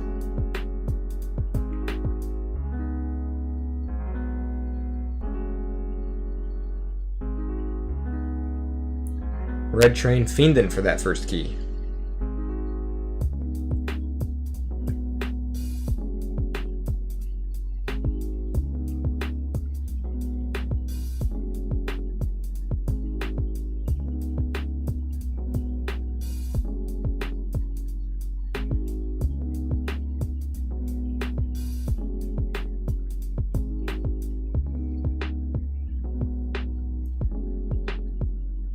Chant of Hubris to put one Ember from Golem onto Schuler and then Zap.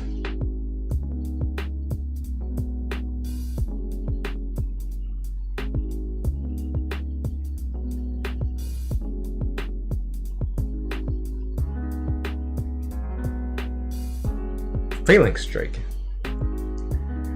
This is a solid turn for Red Train here. Man, dealing lots of damage. Lots of damage. 6 damage twice. That's so good. Red Train up to 10 Ember checking for that first key. And it looks like only one Effervescent Principle has been played by Wilkie so far. Which means there's still another one in their arsenal. Wilkie loses at the Gambling Den.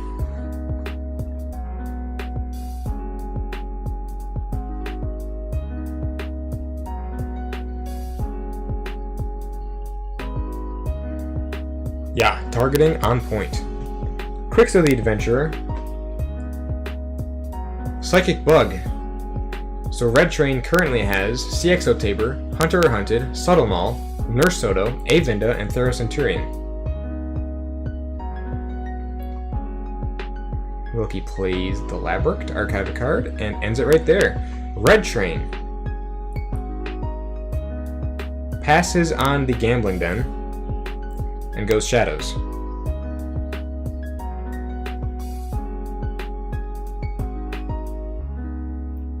Oh, plays down the Hunter or Hunted and chooses the option of warding a creature.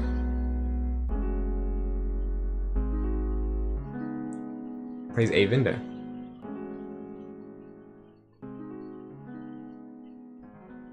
Discards the Subtle Maul.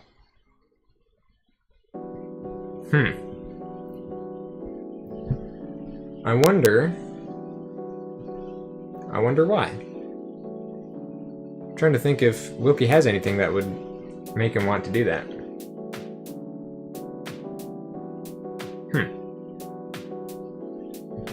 Oh, Wilkie gambles right yet again. Reveals Treasure Mat for Shadows.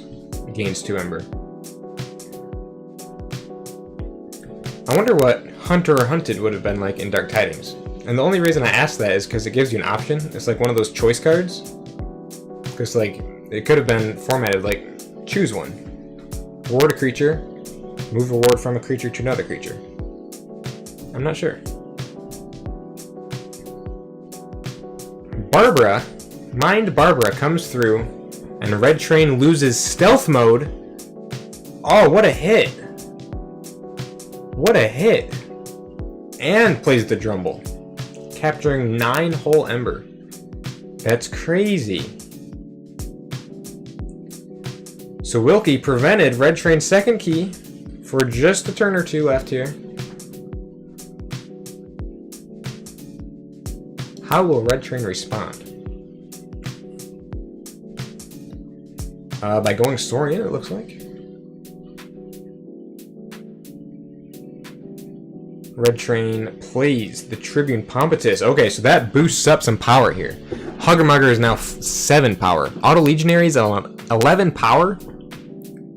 Paraguardian at 8. The other Huggermugger at 5. Therocenurion also at 8. Alright, so now Tribune Pompatus is becoming quite a threat. Really boosting up the power of Red Train's board. That Exalt on Ritter Golem now makes Ritter Golem 5 power. Hunter Hunted feels pretty meh in my experience. Yeah, it's not the best card ever.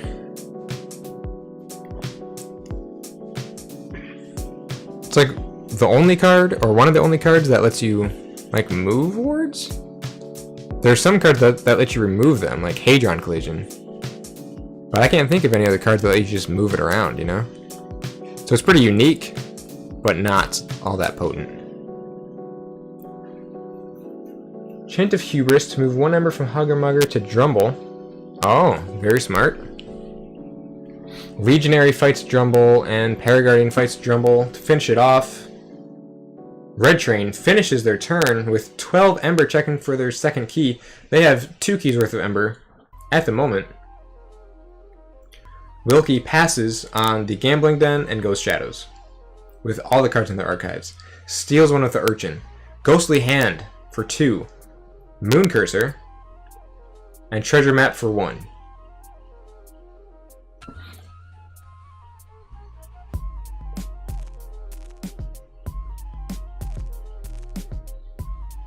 Alright. Oh my goodness.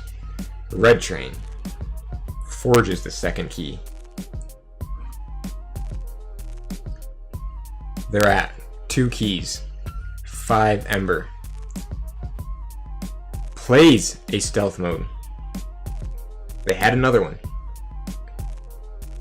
Red Train, or Wilkie cannot play actions, and that could come in huge. That could come in clutch for Red Train to finish this off.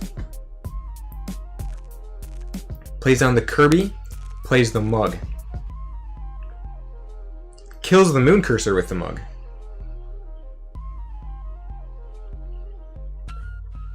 Plays the CXO Tabor. This is insane. Plays down the Nurse Soto. Red Train is at check for their third key. 7 Ember. Keys cost 6. Wilkie looking for their second key. 7 Ember. Keys cost 6. Red Train with another Ember. He's just reaping now. And even steals one with Huggermugger and the Dusk Runner.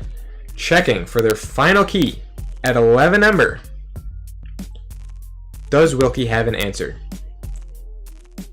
Wilkie does forge their second key.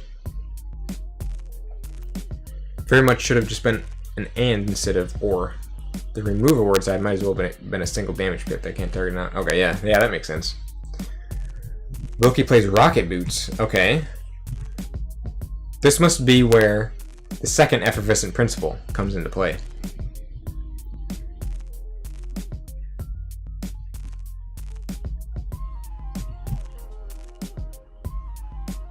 The Rocket Boots on Quixo, okay.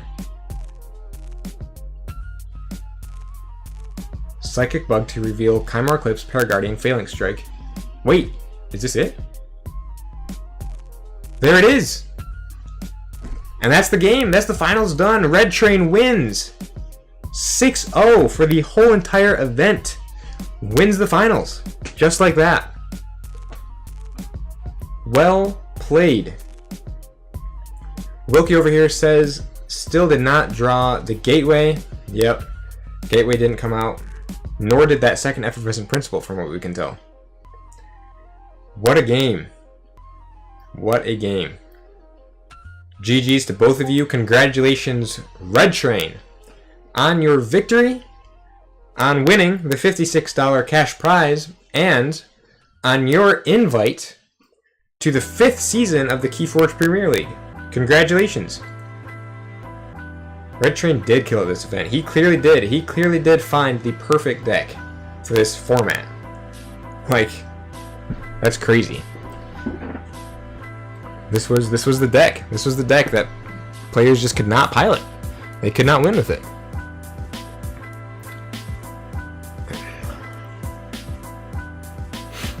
Man, Thanks to everybody who tuned in and stopped by to watch. Alrighty. The next format. Alright, the next format is... Let me pull it up here real quick. Our next format is... right here.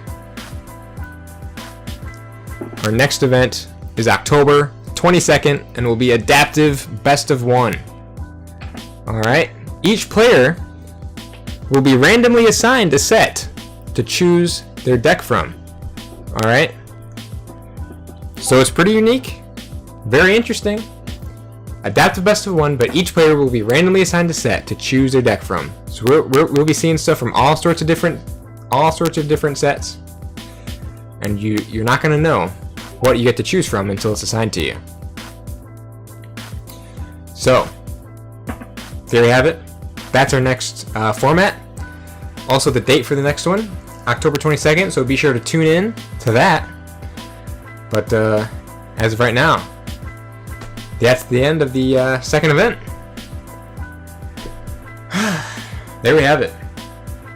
Once again, thanks to all of you guys who tuned in to the event, to watch, tuned into the stream to spectate these amazing matches and these amazing players with this crazy, unique, wonky format. Thank you to all the players who chose to participate. Your matches were awesome. It was a lot of fun to spectate and stream those. Good games to all of you. You all played well under the conditions and the format that you had to. So that was awesome.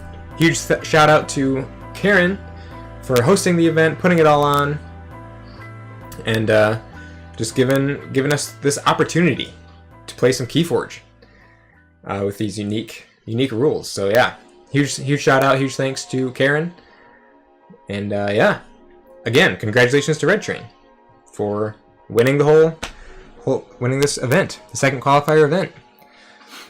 Ace of Keys, thank you for stopping by. I'm glad to be able to stream this. And yeah, but that's that. That is that. Congrats, Red Train. That deck was terrible. Alrighty, but so yeah, for right now, I think we will call it a day.